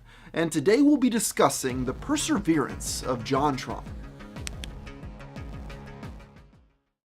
Before being an online star, JonTron was just another kid growing up in the ever-changing internet of the 2000s. He began his online career on the website Newgrounds in 2005 under the name Birdman XC6. Here he posted short animations featuring his cartoon onion characters. While there were people who enjoyed these videos, it wouldn't be until John started uploading to YouTube that he would see a real success. He created his channel called JonTron Show in August of 2010 and posted his first video, a review of the game Daikatana, later that same month. John's early content was clearly inspired by the likes of Angry Video Game Nerd and Nostalgia Critic, both of whom were huge names in the online review genre at the time. While many novice creators were attempting to copy their style, Jafari stood out from the crowd by having competent editing, a good screen presence, and understanding how to present his opinions and information in an engaging manner. These may seem like basic traits for an entertainer, but at the time they were enough to put JonTron on the map in the video game YouTube scene. As he rose through the ranks and made a name for himself, John also began meeting people who would become his friends for years to come. One of the most notable of these new online acquaintances was Austin Hargrave, aka Peanut Butter Gamer, whom John had met while posting content for the website Screw Attack. The two quickly hit it off, and soon partnered to create NormalBoots.com later in 2010 as a means of pooling their popularity. As the years went on, the site expanded to include creators such as The Completionist, ProJared, Did You Know Gaming, and more. This was another common trend on YouTube at the time, with creators coming together to combat copyright strikes and create stronger brand recognition amongst their audiences. Despite the site's lack of relevance these days, Normal Boots was once a titan of the YouTube gaming genre. A couple years later in 2012, John partnered with his friend and fellow Newgrounds animator Aaron Egoraptor Hansen to create the channel Game Grumps. Hey there, do you like meat? Probably not. That's okay. Anyways, I'm starting a new channel. It's called Game Grumps, but hey, I couldn't do it alone. I also got my pal, Ego Raptor. The premise of the show was simple. The two creators would play video games while riffing and making jokes. The duo's chemistry clearly resonated with viewers, and the channel rapidly skyrocketed in subscribers, contributing to the golden age of the Let's Play genre on YouTube. They also hired John's high school friend Barry Kramer to edit the videos. JonTron's growth was something almost completely unprecedented. Starting from reviewing video games in his parents' house, he had created multiple successful brands in just 2 short years. However, there were some problems beginning to emerge. While Game Grumps was promoted as a secondary project to complement JonTron, videos on his main channel became non-existent as the joint venture took off. And even with his new collaborative effort, it seemed as though not everything was going smoothly behind the scenes. In June of 2013, just a year after the channel's creation, John announced that he would be leaving Game Grumps. While the official reason given was that he simply wanted to focus on his own channel, many were dubious of that claim, leading to a Game Grumps conspiracy in the community. For one, the video in which John made this announcement was very odd, as he recorded his segment separately from the rest of the team. Secondly, there were many rumors circulating around of drama between the two hosts, with theories ranging from drunken arguments to physical assault. This was not helped by the fact that John and his girlfriend at the time, Nicole, would frequently stir the pot of online speculation. All of this was discussed in a previous video on the channel with the thumbnail you might recognize. Whatever disagreements the Grumps may have had though, it seems to have been settled in the following years after Aaron made a cameo appearance in John's Starcade video series. That being said, it would appear that the bad blood between the former pair had not completely subsided. In 2021, when Aaron's new Game Grumps co-host Dan Avidan was facing accusations of grooming a fan, John joked on Twitter about returning to the channel. While nobody knows for certain what caused the rift between Grump and Not So Grump, as time went on, some began to wonder if it was at least partially due to a political disagreement. In the years that followed, Jafari would become more vocal about his political opinions. This started small when he responded to a tweet from game developer Tim Schafer about a video by Anita Sarkeesian. While Schafer sided with the feminist YouTuber's point that women were often unfairly sexualized in video games, John disagreed, stating that both genders were objectified. The conversation ended with Jafari frustratedly claiming that Sarkeesian supporters were not interested in having a real conversation about the topic, choosing instead to dogpile and harass anyone who disagreed. In addition to this, he also frequently used language that people would consider politically incorrect. This happened around the beginning of Gamergate, which led many to wonder if JonTron was quietly voicing his support for the movement. In response, he posted a Vine giving his thoughts on the matter. He's anti-Gamergate? He's pro-Gamergate? Maybe he just doesn't know what it is, doesn't give a f***, you know what I'm saying? It was clear from occasional blurbs on social media and podcasts that John had opinions about subjects other than video games, but for the most part he held his tongue. Though as the years went on and he spent more and more time getting sucked into the online political discourse, this came to a head. The public red-pilling began in January of 2017. Yeah, for me, like when it came to this stuff, I'm just my thing was always, look, I have my opinions, and they're not gonna change because of because of internet harassment, you know, like,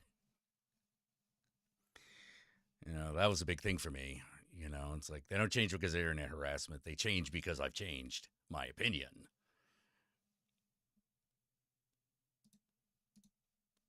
When John appeared, like in the beginning of Gamergate, I was like, no, now's the time for everyone with a platform to sit back and listen. Listen to everybody. Because on the one hand, we've got the side we're already kind of on, and then we've got rising discontentment on the other. So what's that rising discontentment about? We got to figure that out, and the only way to do that is by talking to them. Well, they're not going to give us an honest answer. I'm not saying they're going to give us an honest answer. I'm saying we have to listen. We're not here to believe everything we are told, but if we don't If we don't have the information, if we don't have the data, if we don't have the exchange, we cannot hope to do anything about this. We cannot hope to change it. We can't even hope to fucking know where we stand.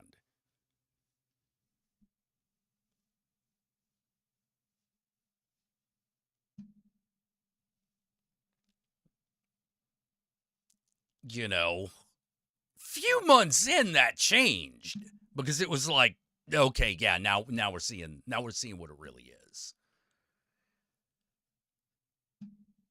Now we're seeing what it really is, because before it was just screaming. Like, everyone's just screaming, and it's like, well, wait, wait, I have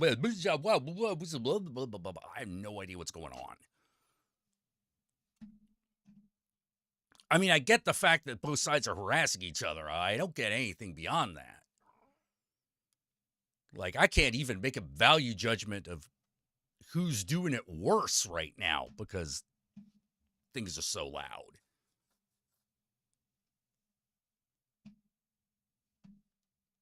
Ultimately,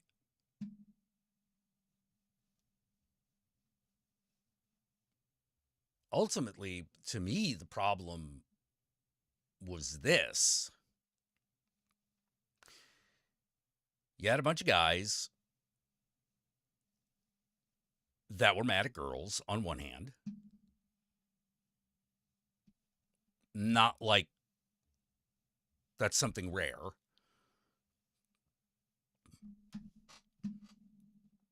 And on the other,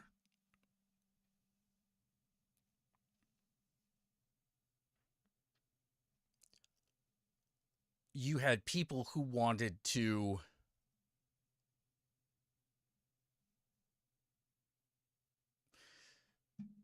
stand up for feminism, which made sense. But in between the whole thing, a lot of people got hurt. And a lot of people also claimed injury where there wasn't any. But make no mistake, there was injury. There was injury. And honestly, the most aggravating group to deal with were young dudes on the feminist side. They were the most aggravating to deal with on a personal level.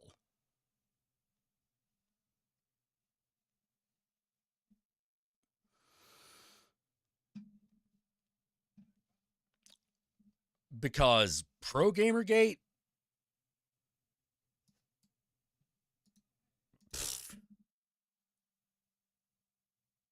that became so easy to read.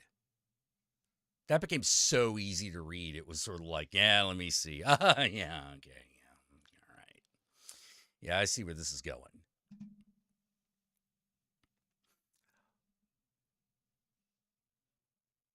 But a lot of the guys who were like pro Sarkeesian, pro Zoe Quinn, claimed that Gamergate had harmed them personally way more. Like, they whined a lot. And I'm like, you can't fucking tell me that you're getting it worse than the girls. That's ridiculous. You're acting like this is about you.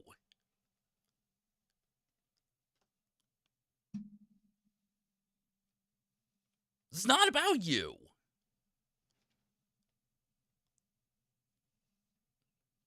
This is not about you. This is about, at least at the time, this is about girls in gaming. That's what this argument is. It's exactly what it is. Don't you dare claim that they're making it hard for you a guy, no matter what side you're on. Give me a break. You know, you're not the one getting credible death threats. You're not the one who's getting harassed on the daily to the point where, like, they have to move.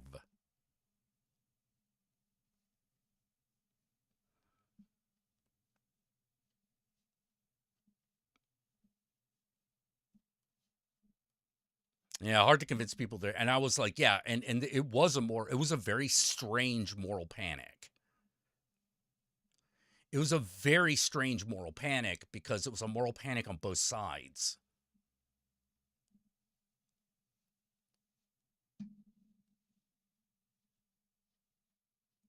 That's what was so weird about it. And because it was a moral panic, everyone was using those tactics.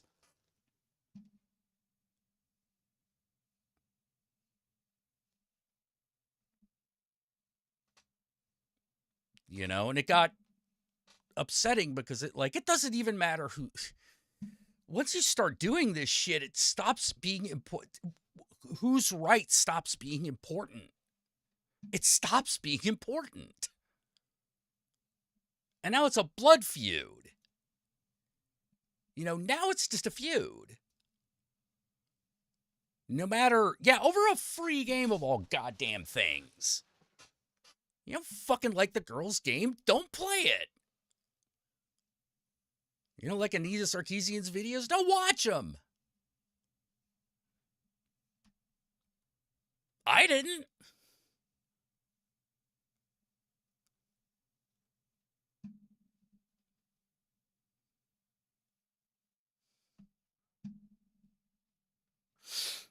You know, was Anita Sarkeesian a grifter?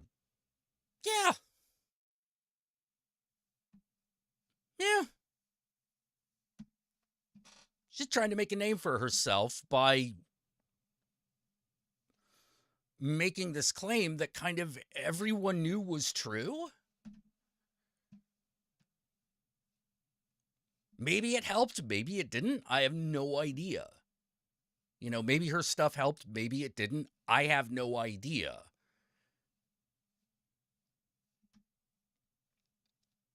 All I know is that the majority of the motherfucking dudes who are in charge of video game companies are still there.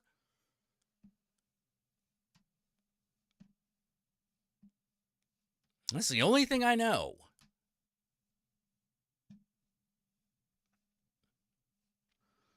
No, which is kind of upsetting. I was kind of hoping for more of a,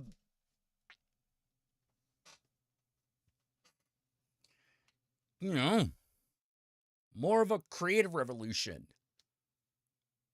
The funny thing being is that in the AAA world,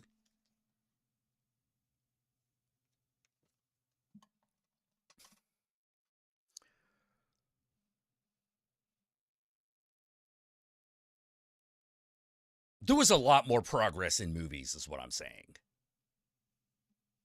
There was a lot more progress in movies and television. Video games are kind of like dragging behind. Video games are kind of dragging behind as far as these sort of progressive things are concerned. You know, don't get me wrong, there are exceptions, but if we're talking like the big game of the year things, not so much. Not so much has changed. You know, something like Baldur's Gate is really unusual.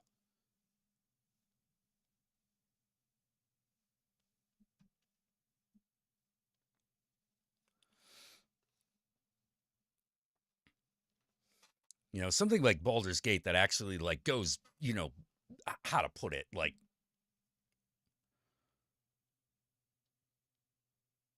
they just fucking put that strap on right on, man, and just went for it, you know? They put on the strapped on, they lubed up, they put the sock on, they were just like, nope, going in. No, we're going in. We're going into sexuality and queer issues. Groin first. Which is one of the things that fucking makes that game so amazing. Yeah, go woke, go broke, Baldur's Gate 3, hold my beer, bitch. I'm gonna sashay into this one. Yeah, that's why Baldur's Gate 3 is awesome. Because it handled it the way I was like, this is how you handle these issues. Balls first. Just get right up in there. Just do it. Just do it. Because what movies did. Movies did that. Of course, like, the big game changer for movies was Get Out. Like, it was already moving in that direction, and that's the popularity of that movie supercharged it.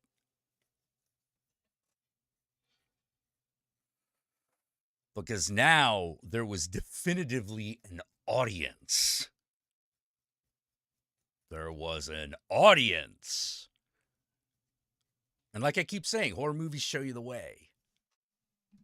Cult films show you the way.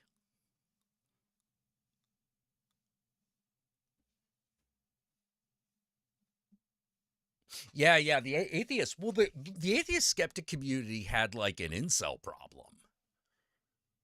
So that makes sense. Incel kind of came out of Gamergate.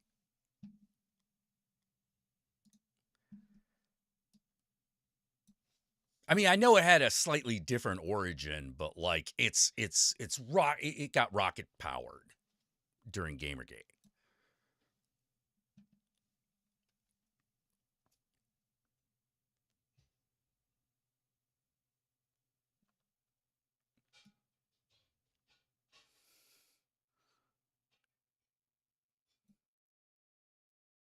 A lot of my fucking problems with this stuff came from the fact that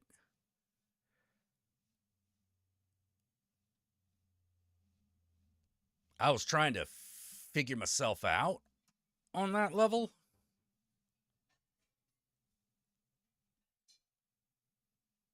It was one of those things where it was like, when you got down to it, the baseline.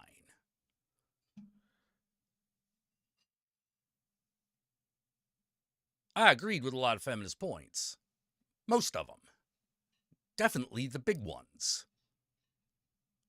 Equality. Fuck yeah. Why not a woman president?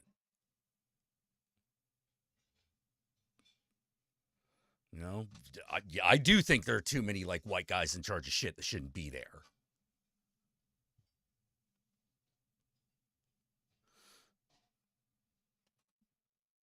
Easy sell.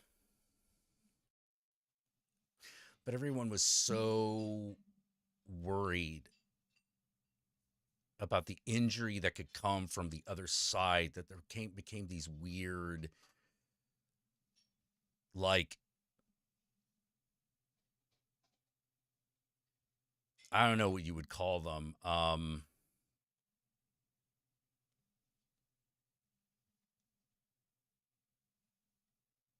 There were these weird, like, kind of almost purity tests. I don't know how else to explain it. It's a bad way of explaining it, but it's the only words I have. Where it's like, well, if you're going to be with us, you have to be with us 100%. And I'm like, no, I can't be with you 100%. You're talking about porn being an evil in society. Yeah, we can't agree on that. That's not something we're going to agree on.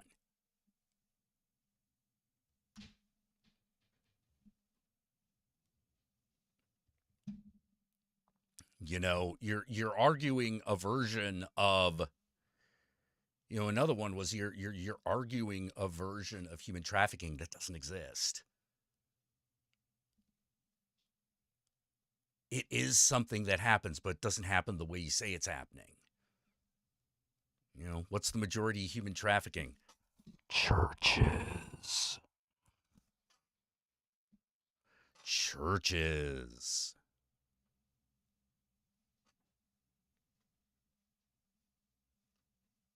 Mm-hmm.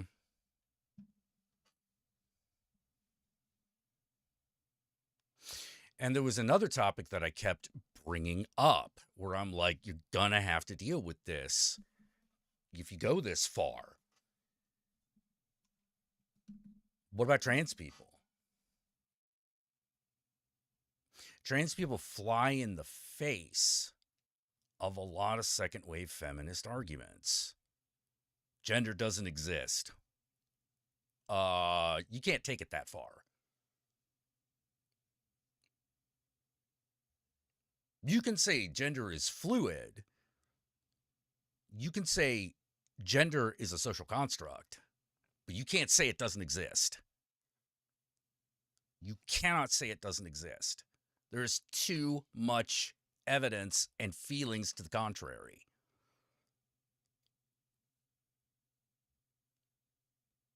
There's too much shit to say that it's a thing. What you're worried about is the value judgment of that. That is complete bullshit. The value judgment of gender is complete bullshit.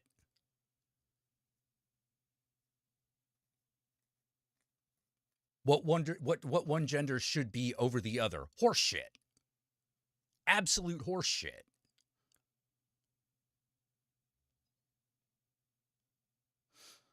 I remember being told that I was trying to escape feminism by wanting to transition. Wow. Wow, way to make it about you, Becky. Damn. You're just doing this to escape feminism. No.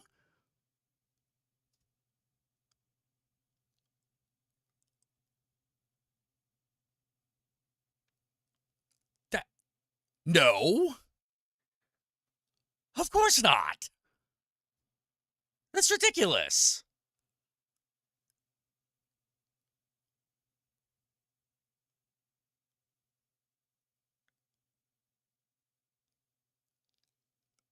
Yeah, and that was the other thing where I was like, gotta be careful. Like, you gotta be careful with this particular brand of feminist thought that for some reason came back. A lot of people are like, well, this is third wave. And I'm like, no, this is second wave rearing its ugly head again. You know, because a lot of the people, the second wave feminist people, by the early 2000s had gotten college tenure. And so now their ideas were the ones being taught in a lot of colleges. You know, and what was the problem with it? Well, there were flawed. There were a lot of flawed premises. It's a lot of flawed shit.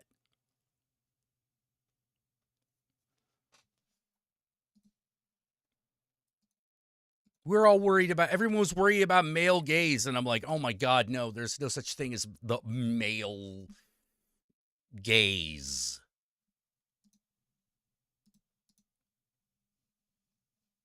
But it's hard to make that argument when you're like, the thing you're talking about does exist, but you're blaming men for it.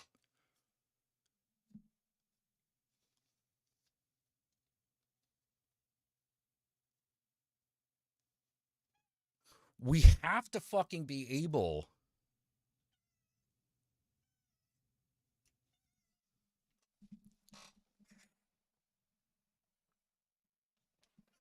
we can't say that looking is evil. That's too far.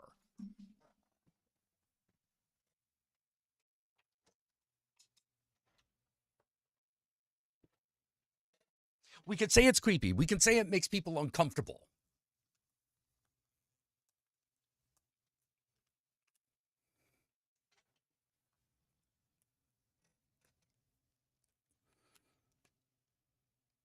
But we can't say it's the same thing as sexually assaulting someone. That's ridiculous. That's ridiculous at its face. I remember saying this too. I was like, don't get too attached to feminism, especially if you're trans, because they are gonna fuck you. They're gonna fuck you hard. Because this type of feminist rhetoric is already infamous in those circles. It's already infamous. It's what created the gender checks outside of the Michigan Women's Festival.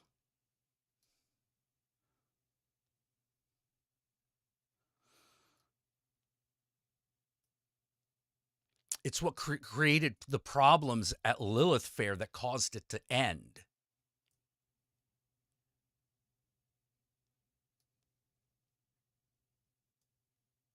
Because at the end of the day,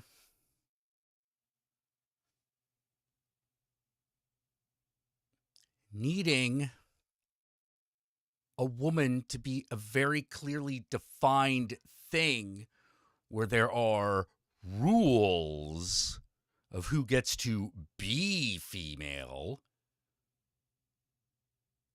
is the business of patriarchy.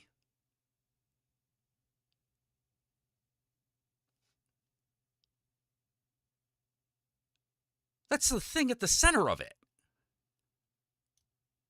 It's not an add-on, it's a feature. It's a primary feature of it. It is a primary feature of it.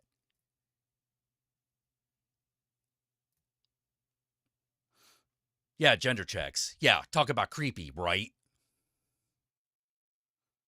Yeah, I'm not kidding either. Like, that happened. That had been happening, actually.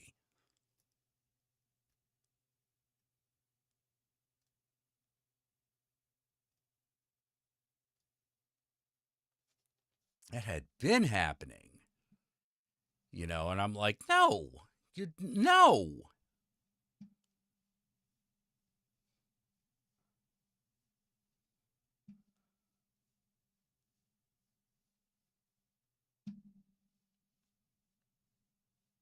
The one thing I will say about Gamergate that is that after a certain point, if you were still if you were still pro Gamergate, you were an asshole.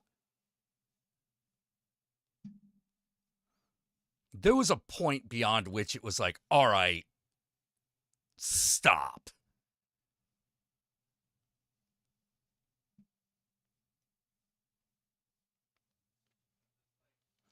You know, and I remember, and it was right around the time fucking that infamous VidCon happened. Where Anita was at it, and so was Sargon and Shoe on Head and all those fucks. Yeah, what was that other guy? Was it one called Monday Matt or something like that? There's another one called, I think it was Monday Matt or something, you know. By the time that happened, by the end of that convention, it was like, all right, if you're not leaving, if you're not on the way out, you're an asshole. Because this is too much.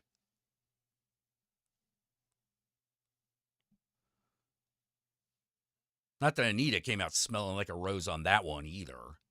But, you know.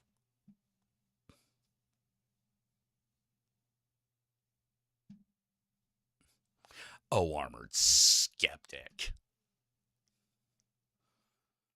Oh, Armored Skeptic.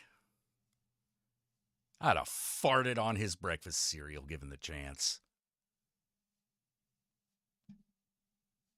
And have some pink eye. It's from me.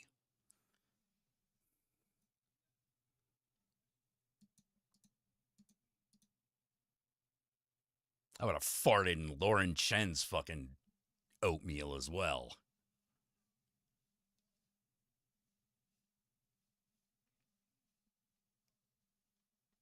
You know, I saw what she was about. I saw it. I'm like, oh, oh, you trying to be the good Asian girl who's almost white. I know this. I know this. I know this because in elementary school, I tried to do it. I was just a little too Asian looking. Didn't work. But I know this show. I know this trick. I know it inside and fucking out.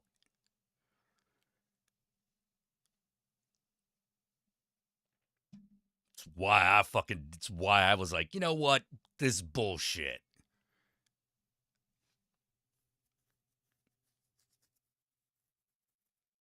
And sometimes that's the peril of being allowed to get away with crap like that. You just keep doing it.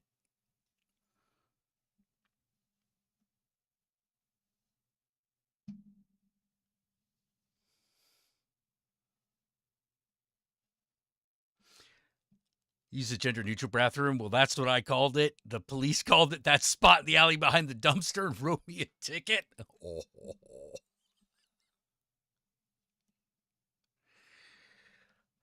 My mom had to deal with uptight anti-sex feminists, even though because they thought she was a slut for looking like a goth. Yeah. Yeah,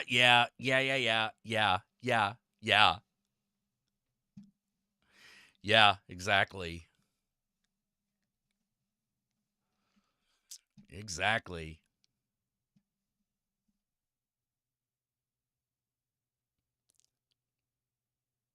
And the thing that upset me is I'm always sitting there going like, we could learn to be cool, okay? We could learn to be cool. You know, we don't have to hang out with it gamer gators. We have to like them. I mean, like, it's a dead thing now, but you know what I mean. That goes for anything. Goes for anything. You don't have to hang out with these people. Fuck them.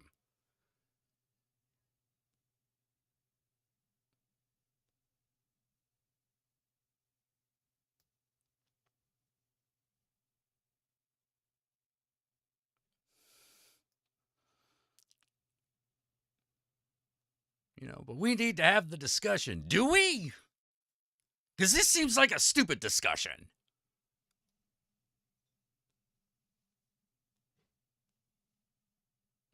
Their worst argument against our worst argument.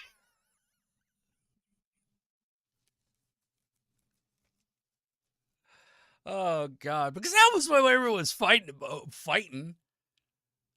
You know, granted, I think one side didn't have a good argument at all, but it was still the worst one.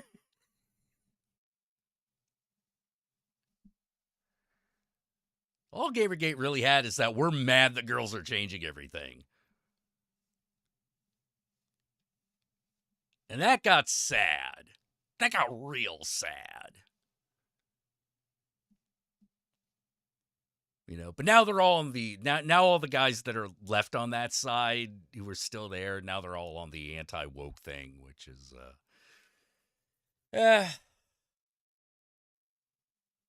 they're learning that movies and TVs don't give a shit. They don't really listen to that stuff. They really don't. They don't listen to your arguing because they have been listening to people fucking doing this rabid arguing forever. They're just the new one. And they're like, well, here we go again. Yeah, the quivering is still holding that bag. Yeah. Good. Yeah, fucking jerk off. All right, let's finish this. On a live stream with prominent anti-SJW YouTuber Sargon of Akkad in order to discuss their shared annoyance with people on the political left. Basically, but the people who are going against the SJWs, they didn't go and find them. The SJWs burst in and were like, right, everyone's a racist. You all hate women. Oh, no, you're so right about that. I mean, like all the people, like myself included, I would, if you consider, considering me in that camp. Jafari's main point of frustration came from the increasing levels of social justice rhetoric being spread online. how many of their supporters viewed every issue as either good or bad with no room for nuance, and how white men as a whole were often the ones being vilified in these conversations. During this discussion, John and Sargon also talked about their belief that the left was unable to criticize foreign cultures out of fear of being called racist, even if the practices of those cultures would be considered criminal by Western standards. While many were quick to criticize this situation, others pointed out the fact that John was of Middle Eastern descent himself. After this, JonTron only became more brazen about his opinions, posting multiple tweets trying to get under the skin of feminists and SJWs. On March 12, 2017, Representative Steve King tweeted out a statement against immigration, saying, quote, "We can't restore our civilization with someone else's babies." While many lambasted the congressman for this, John voiced his support later that day. Wow, how scandalous. Steve King doesn't want his country invaded by people who have contempt for his culture and people. Nazi. This resulted in both King and Jafari being labeled nationalists by critics. This commotion soon caught the attention Well, yeah, that's exactly what it is. So.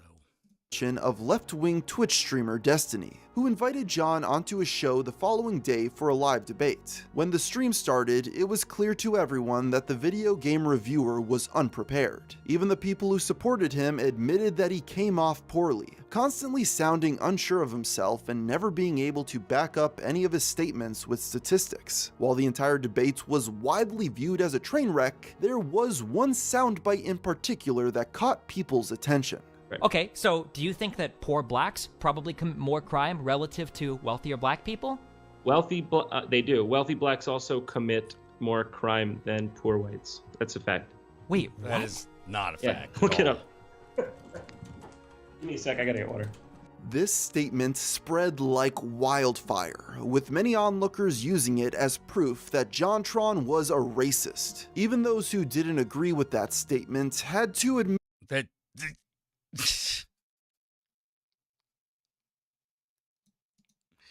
that it Yeah. was at the very least an incredibly poor worded sentence. John himself also felt this way.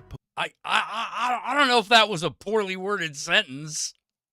I thought the intent got across quite well. Posting a response a few days later to clarify what he meant. I was trying to speak to the increasing tribalization of our culture. These days, we're taught to think in explicitly racial or ethnic categories or in terms of gender or sexual orientation. And I think this in itself plays a big hand in what's gotten our country to the volatile state that it's in. The simple point I was trying to make is that it's hypocritical for those who see everything in terms of race to suddenly turn around and object when white people speak up in what they believe are the best interests of their race.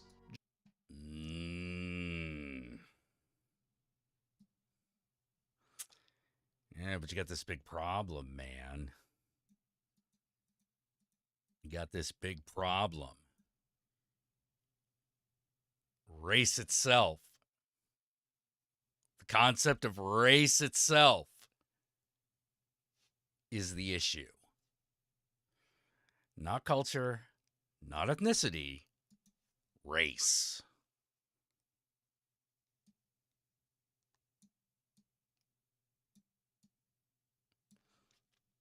Race has a hierarchy. John concluded this video by saying that he would be going back to focus on comedy rather than politics, though many thought it was too late. At the time, this debate seemed like it would have disastrous long-term consequences for Jafari's career. The voice lines he had recorded for the then upcoming game Yooka-Laylee were removed, and shortly after that it was announced that John would be stepping down from his role at Normal Boots. The official reason given was that as Normal his content Boots was drifted like further away from dead the at that subject of point video anyway. games, the team felt he no longer fit with the rest of the channels on the site. This was truly the end of an era. Not only did he leave Game Grumps, but now Normal Boots, one of his first endeavors. However, this drama would ultimately prove not to be the career ender it would seem on the surface, thanks to one as seen on TV item. You see, just a few months after his live stream with Destiny, John uploaded a video titled "Waterproofing My Life with Flex Tape." in which he mocked the titular product. John's videos always got good views, but this one extended far beyond his already large audience. Something All right, is there anything I don't know here? Come on. Yeah. on futuristic technology. However, people on Twitter still responded to it angrily, in many heated arguments in the replies on Beagle puppies. This once more, while this brief foray back into politics was of extent than 2017, the online comedian the internet. That being said though, after this, John rode this new level of fame, and it seemed as though he learned his lesson about discussing politics on the internet. That being said though, just like an addict who has maintained sobriety for a few years, all it takes is one trigger to cause a relapse. This brings us to November of 2020. In the midst of the highly contentious US presidential election, the online comedian posted a tweet seeming to imply that he felt the United States was a banana republic. While this was a much more subtle statement than he had made previously, it was still enough to cause another stir, albeit to a much lesser extent than 2017. Still, people took the opportunity to call John a nationalist and a racist. Oh, just scream the N-word, you know you wanna. Friends such as fellow old-school Newgrounds animator Johnny Utah. While this brief foray back into politics was upsetting to many, it was covered in enough layers of irony to avoid ruffling too many feathers. The same cannot be said for the next event of this nature. In October of 2021, John published a tweet critical of Anthony Fauci with the caption, "Just trust the science, bro." Attached to this post were several screenshots of news articles accusing the doctor and his team of performing torturous experiments on Beagle puppies. This once more What? sparked outrage from people accusing JonTron of being anti-science, including Johnny Utah again. This seemed to be a subject that the YouTube star was especially passionate about, as he engaged in many heated arguments in the replies. He even posted more news article screenshots alleging that the National Institute of Health had a hand in creating a more contagious strain of the virus. While this incident once again caused many to question JonTron's political leanings, he simply went back to making his videos without consequence. A year later, on July 16th, 2022, John appeared in a collab on the YouTuber Internet Historian's second channel. The video itself had nothing to do with politics, with the two simply riffing comedically on futuristic technology. However, people on Twitter still responded to it angrily, criticizing Historian for platforming someone they considered to be a bigot. They even began pulling up any dirt they could find on Internet Historian, using an old video he had made documenting some of the more ludicrous stories from the pandemic as proof that he was also an alt-right virus denier.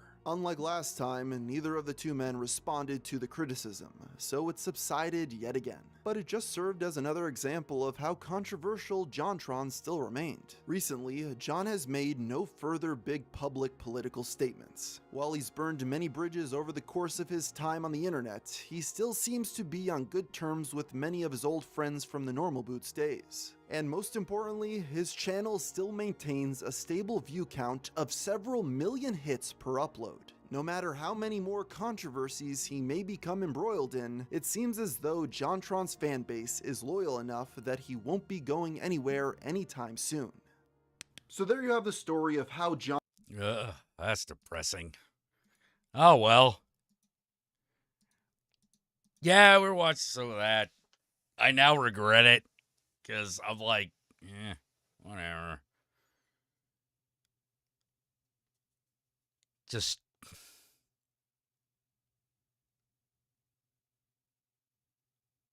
Congratulations, JonTron. You're an honorary white guy.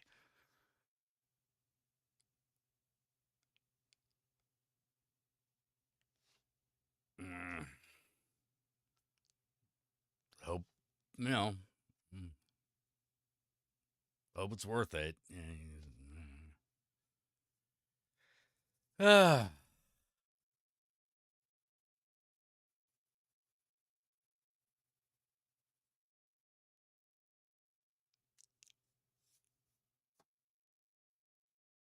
Man.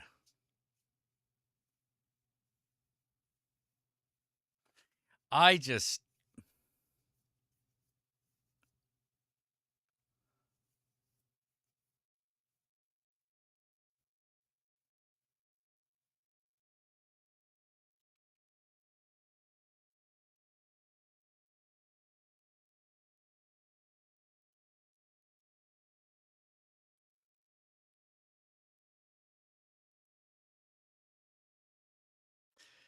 Man.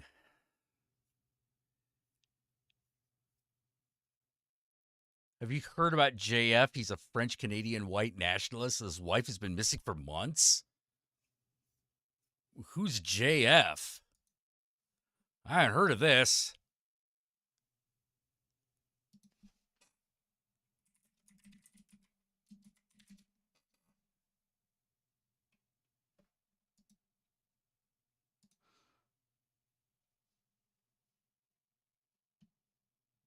Oh my God. My wife? You know, I'm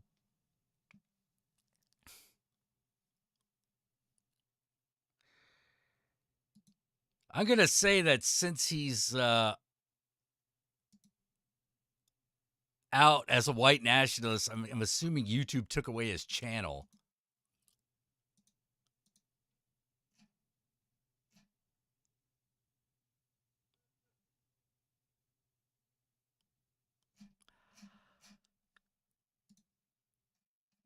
God.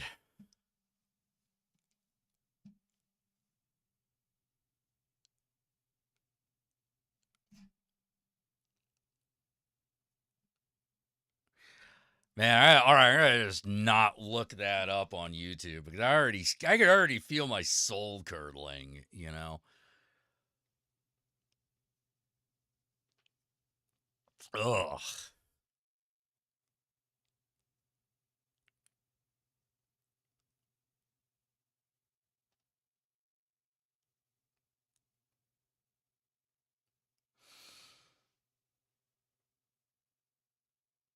There were actual parties for trolling this clown? Oh, God, really?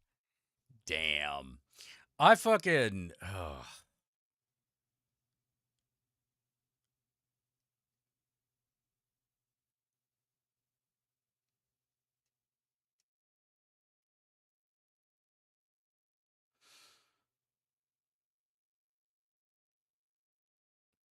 I don't think it's an accident that the period of my life where I was like trying to be the most ingratiating were also the ones where I got where I was in contact with some of the greatest assholes. You know, fucking not doing that again.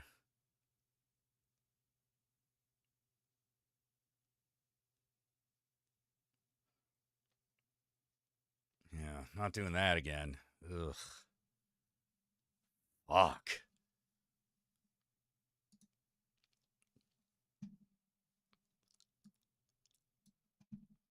Can old Jackula play the game? Only for so long before he fucking hates everybody, including himself. Good God.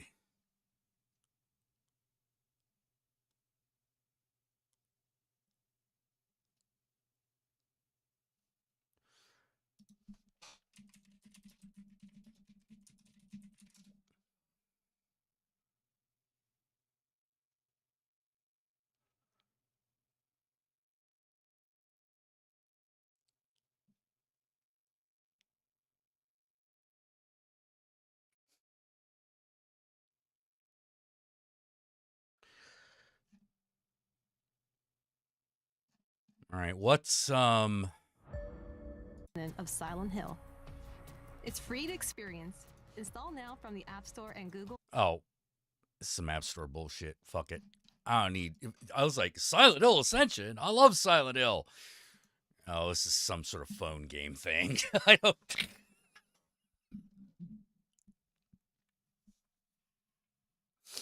Canadian nationalists note they don't have an amendment to hide behind. You know, unfortunately, here they do for good and ill. You know, that actually reminds me. Let me store.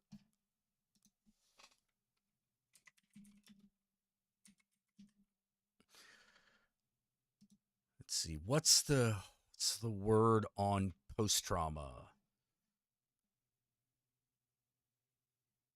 Not. Yeah, I was right. Okay, there was a release window. All right, spring of 2024. Okay.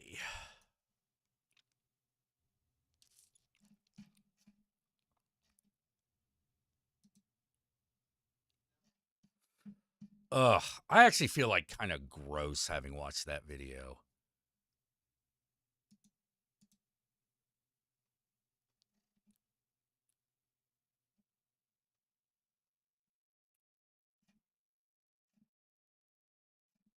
It's kind of fucked up to say that I'm sort of like, yeah, I just don't want to deal with internet personalities.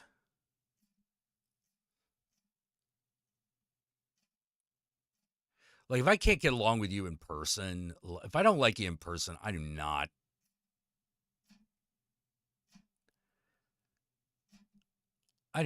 need to know about anything that's going on with you.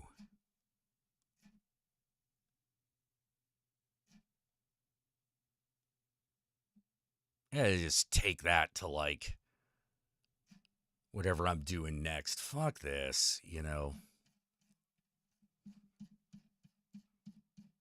Take that over the TTRPGs. Just, oh my God, did you hear about what you know, whoever's doing? No. I mean, I heard about it, but like, don't look at me, man. I'm over here making my game about monster sex, you know? Like, do you mind? Leave me alone.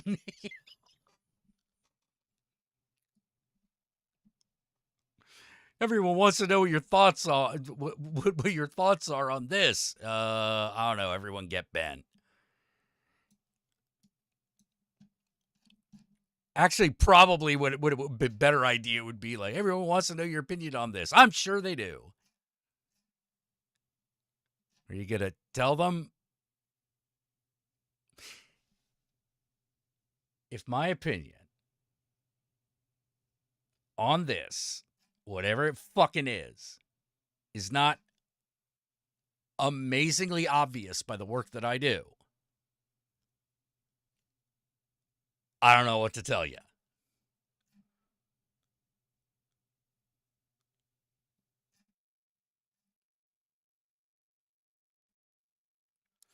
A game about wholesome monster titties? No, wholesome nothing. You know, no. No. Going full on like fucking radar entertainment.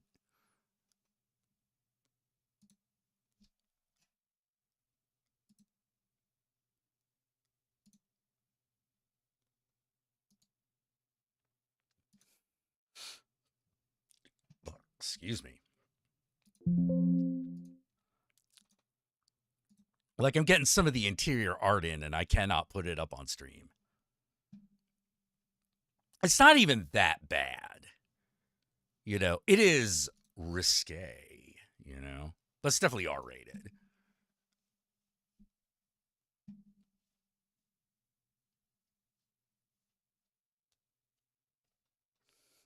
You know, like an 80s horror movie, you know?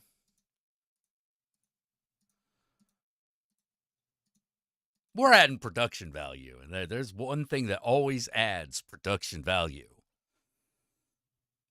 Tits and ass.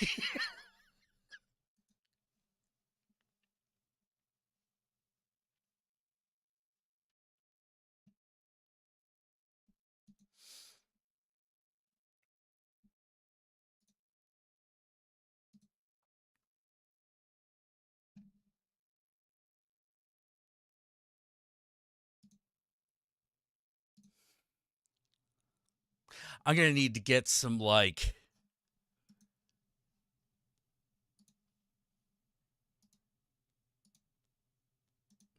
I'm going to need to get some, like, more queer artists, too.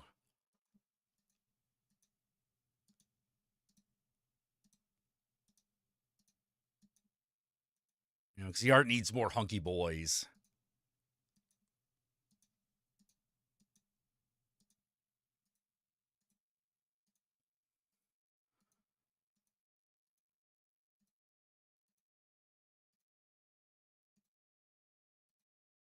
The game's also going to have a lot of trans. It's going to have a lot of trans.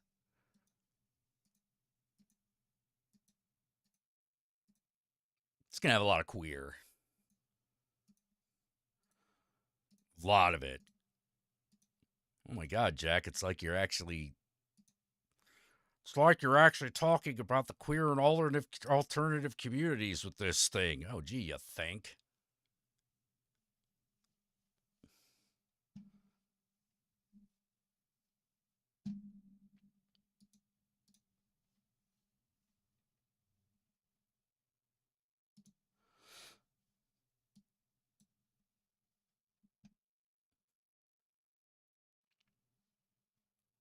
Oh man.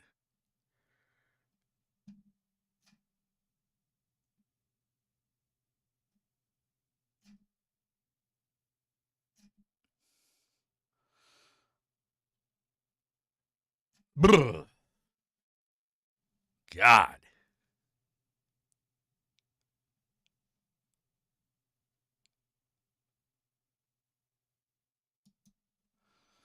All right. I think I'm going to dab out for now. I had a great time talking with you guys, even if the topic got a little nasty.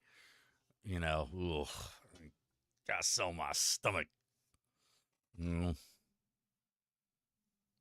Maybe look at some porn or something and, feel better. Hey, Jack, have you watched Captain Laserhawk Blood Dragon Remix? I haven't.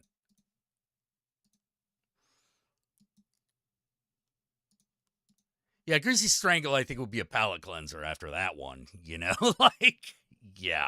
Ugh, I looked into the heart of darkness, and I regret my decision. Okay, until next time, everybody, Ave Stas, Disco Inferno. Thanks for your support. Thank you in particular, George Version.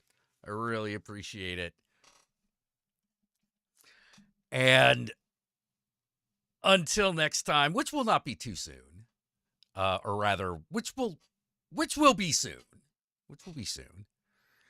Ave Satanas, Disco Inferno, and Satan and I love you all very much. Good night, everybody.